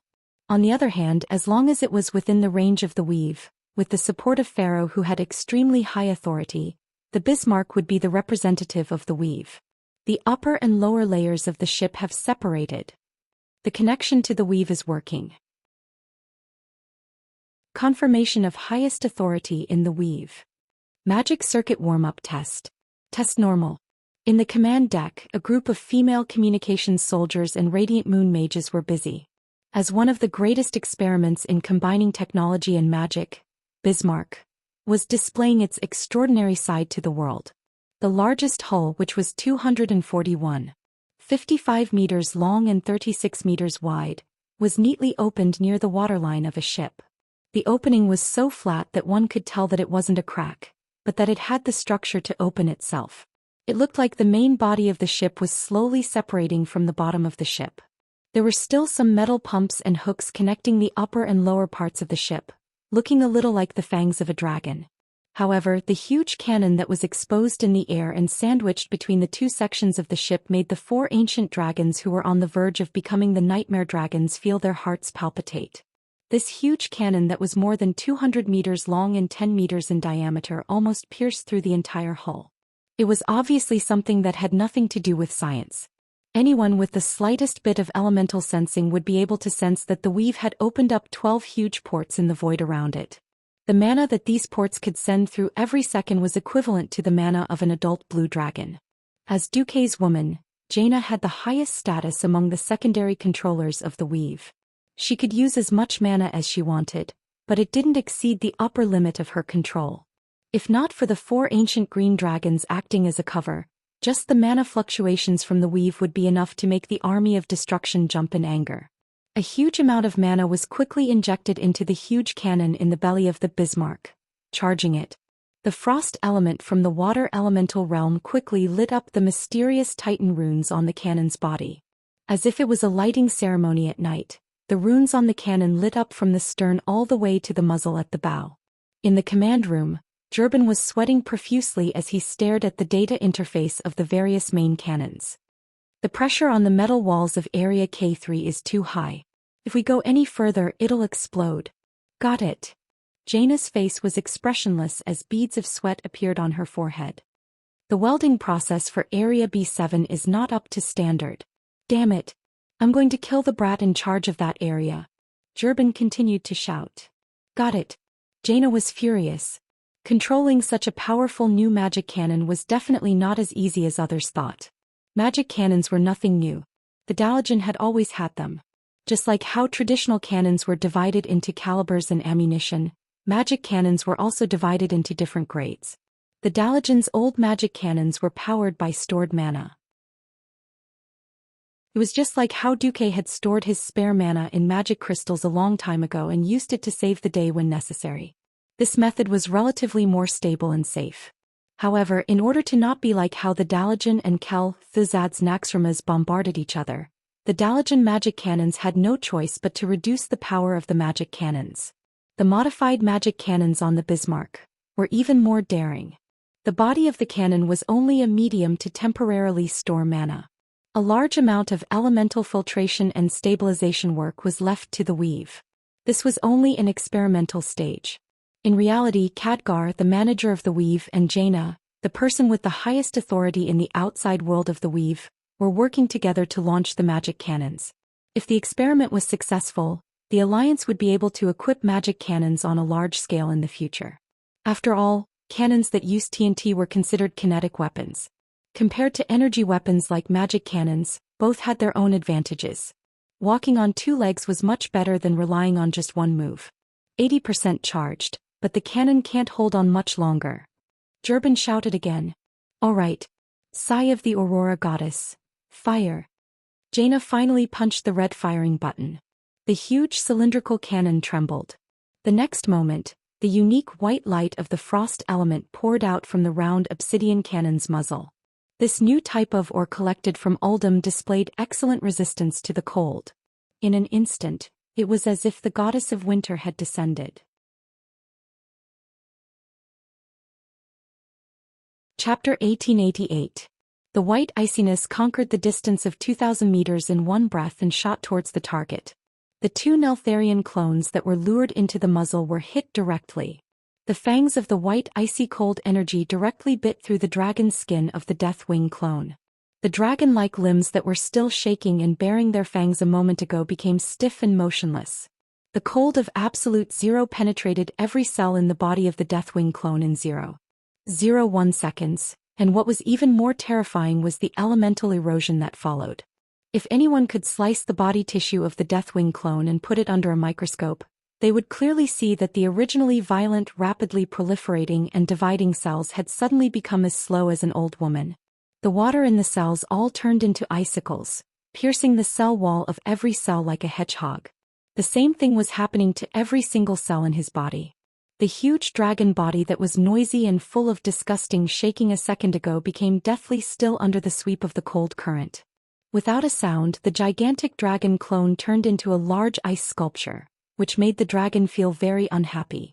The ice sculpture that lost its support fell from a height of 1,000 meters to the ground. Crack. The 2 Deathwing clones were directly shattered. Oh. The shocking scene in the magic mirror directly made the Alliance soldiers who witnessed this scene reach a climax. They clenched their fists, raised their arms and shouted loudly. Confirmed that targets 1 and 3 have been completely destroyed. The voice of the monitor girl spread throughout the bridge of the Bismarck. Phew. Jaina and Jurban's tense hearts finally relaxed. At this point, killing a Deathwing clone was not something to be proud of. What was worth being proud of was the fact that with the combination of magic and technology, he had killed a demigod-level monster at the Breaking Dawn level. Killing enemies of a higher level was something that could only be encountered by chance since ancient times. In particular, it was even more difficult to normalize this kind of behavior. Under Duque's suggestion, mortals were working hard to make this impossible possible with their own wisdom and creativity. Before Duque left for ancient times, he once said, "Azeroth has its own planet's will. When a planet is plagued with disasters, the planet will release the restrictions it has set up, allowing more mortals to have the space and opportunities to break through." It was foreseeable that there would be more Breaking Dawn wizards one day. Although the streets won't be filled with Breaking Dawns, I reckon that it won't be a problem for the Alliance to nurture a dozen or so Breaking Dawns. With just a Breaking Dawn Great Wizard holding the fort and the support of the giant warships and cannons, they had the battle prowess to threaten a demigod. What a magnificent feat of leaps and bounds! Being immersed in this magnificent feat and legend, the great gnome craftsman Jurban felt a sense of bliss. Jaina was the only one who was more clear-headed. Transfer the battle data immediately. Bismarck left the scene at top speed. Nesario will probably go crazy. We have to save this prototype as much as possible. Weapons that had not been tested in actual combat were mostly trash. As long as the experiment was generally successful, the subsequent modifications would be a piece of cake, provided that the most crucial prototype was preserved. Nesario seemed to have also discovered the need to destroy this strange human creation. More clones began to emerge from the southern vortex of Dragonbone Wasteland. At that moment, no one noticed that the Alliance's plan was still going on. What is the most important thing in modern warfare? Air supremacy. Neither the Sleeping Dragon Coalition Army nor the Armageddon Army realized why the Alliance was so eager to eliminate the Twilight Dragons in the air. Although the Twilight Dragons could be mass-produced like instant noodles, the number of Twilight Dragons that could be dispatched per unit of time was limited. This depended on the number of Twilight Dragons that could serve as commanders, as well as the upper limit of Nesario's willpower. Even the Sleeping Dragon Temple itself did not notice that Duque had thrown out a set of calculations before leaving. If the base number of adult Twilight Dragons was set to 1, then the combat power of a Twilight Dragon was equivalent to that of an ancient dragon.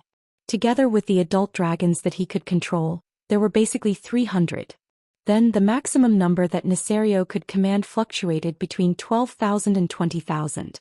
This depended on the distance between his main body and the group of Twilight Dragons, as well as the complexity of the situation. This meant that Nesario could only command about 10,000 adult dragons to fight at most. Any more and the undisciplined Twilight Dragons would let loose and act recklessly. There were 3 major battles going on at the same time.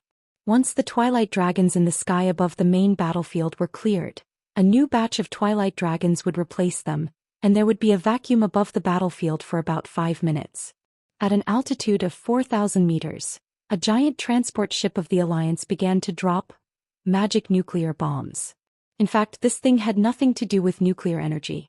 At this stage, the Alliance was far from being a nuclear in terms of power supply or science and technology. This could not stop Duze's yearning for big bombs.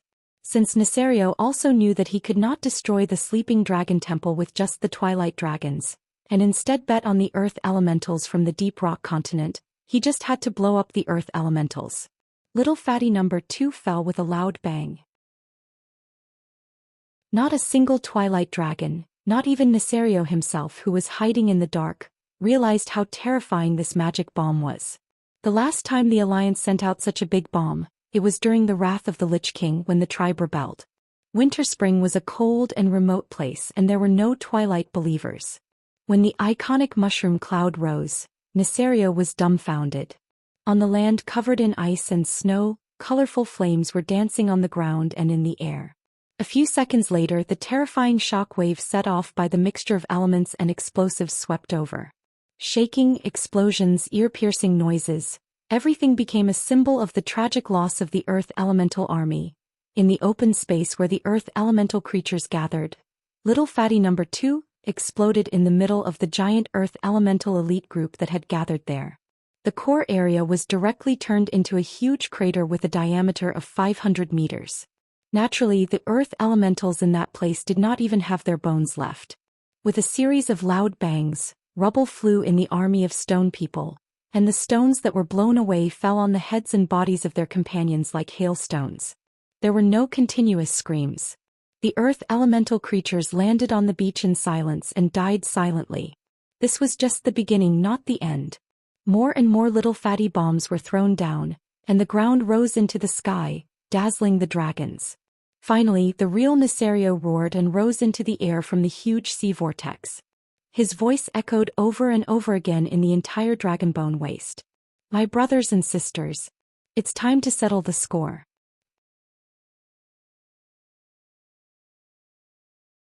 Chapter 1889. Never reason with a madman, or he will pull you into the world of deep-well ice and kill you instantly with his better skills. It was clear that he was the first to be driven mad by the whispers of the ancient gods and betrayed the dragon slumber shrine. However, in his long-winded description, it became that after the battle at the Dark Portal, the 4 dragon aspects had cooperated with the despicable and shameless Duke Marcus and joined forces with the rebellious Xianxia to murder him in order to seize his throne. Now he was the one who set off the flames of revenge. Alexstrasza, who was watching this scene from the top of the Wormrest shrine, gritted her teeth so hard that they almost broke. Nonsense. Nozdormu was not angry at all. It doesn't matter what he says. No dragon in their right mind will approve of him. What we are worried about now is whether this Nesario is the real deal and whether our allies can stop him. Isra stared at the Deathwing in the magic mirror for a long time, then smiled bitterly and shook his head. I can't tell. He and his clone also have the same crazy will. He is no longer in existence that I can distinguish between the real and the fake with my power. However, the Dragon Kings were certain that at least the Deathwing in the magic mirror was very similar to the real deal. He also had the constantly proliferating dragon limbs like the clone. This was like a kind of decaying scabies that completely affected the city. The biggest difference between him and the other clones was not his size, but the black source armor on his body. This mysterious black metal could only be found in the newly developed Aldum and other places. The only thing that was known was that this source or not only had the effect of stabilizing certain special energies, but it was also very hard. It was so hard that even the Dragon King's claws could not easily pierce through it. At this moment, after seeing Nesario's iron chin, Onyxia said, "It's my father, there's no doubt about it." Alexstrasza's eyes lit up. You feel the blood connection? No, Duque mentioned the term iron chin. I didn't know before, but I know now. It's him. The Black Dragon Princess was very sure. The Red Dragon Queen frowned. After a few seconds she sighed. Tell the other dragons to make way, don't try to stop this Nesario. Let him charge into the first floor of the Dragon Sleep Shrine. They were betting on the god of the wilderness and the guardians. With just one command, Deathwing had gone on a killing spree. It was unknown what instructions Enzoth had given him, but Nesario seemed to want to vent the bitterness of being suppressed for the past few days, or as if he had begun to let loose after Duque was not around. After he appeared, he did not go straight to the dragon's slumber shrine, but instead started a massacre in the sky. It was even swifter than a comet that flew across the sky and even more blazing than the sun that shone on the earth. Just the flapping of its gigantic wings in the air and the huge waves of flames that it created were enough to burn an ordinary adult pentashade giant dragon's body with lust and make it fall to the ground while screaming in pain. Not only the chromatic dragons but all the dragon-type creatures in the air, including the twilight dragon, were burned to ashes. Ha ha, ha ha. The entire sky of the Dragonbone wilderness reverberated with Neltharion's wanton laughter. My brother, my sisters, for the forgotten hatred, for an even greater world, I, Deathwing, have come. What about you? Do you, the guardians, have to hide in the shell of the dragon's slumber shrine like a tortoise? The dragon's slumber shrine's response was only silence. In the sky, as long as the dragons could fly away, even the dinosaurs and other vassals of the dragons on the ground ran away. They were only responsible for fighting the Earth Elemental Army and nothing else. Haha. Do you think you can hide from me just by hiding?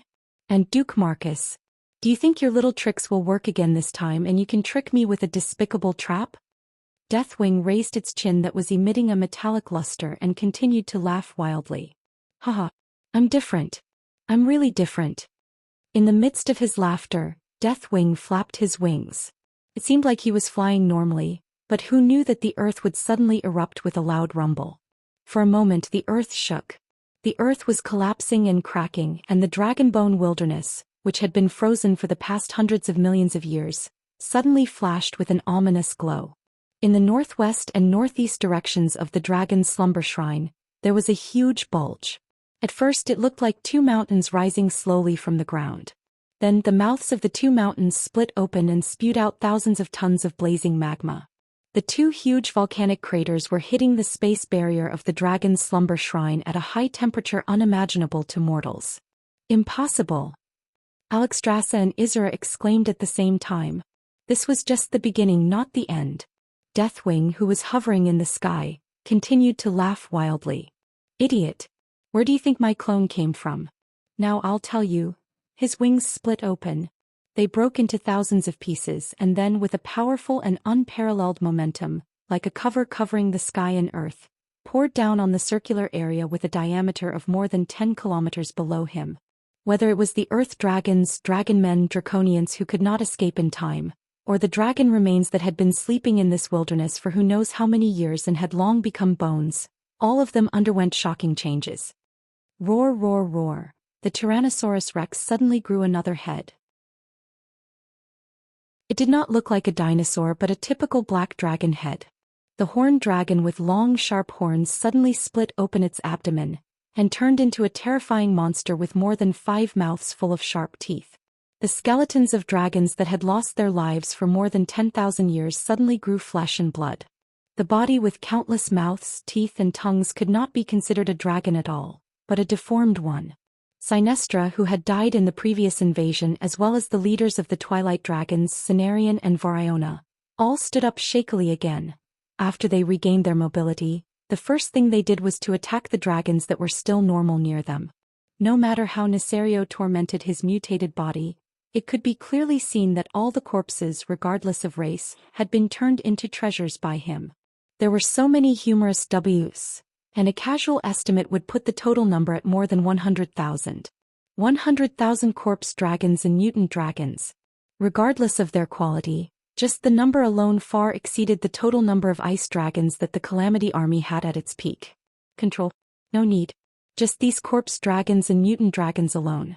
You shameless blasphemer. Alexstrasza was completely enraged when she saw this scene. Come on. Alexstrasza and Duque. I've already made my move. Didn't you want to plot against me? What tricks do you have? Just use them. Nesario yelled wildly.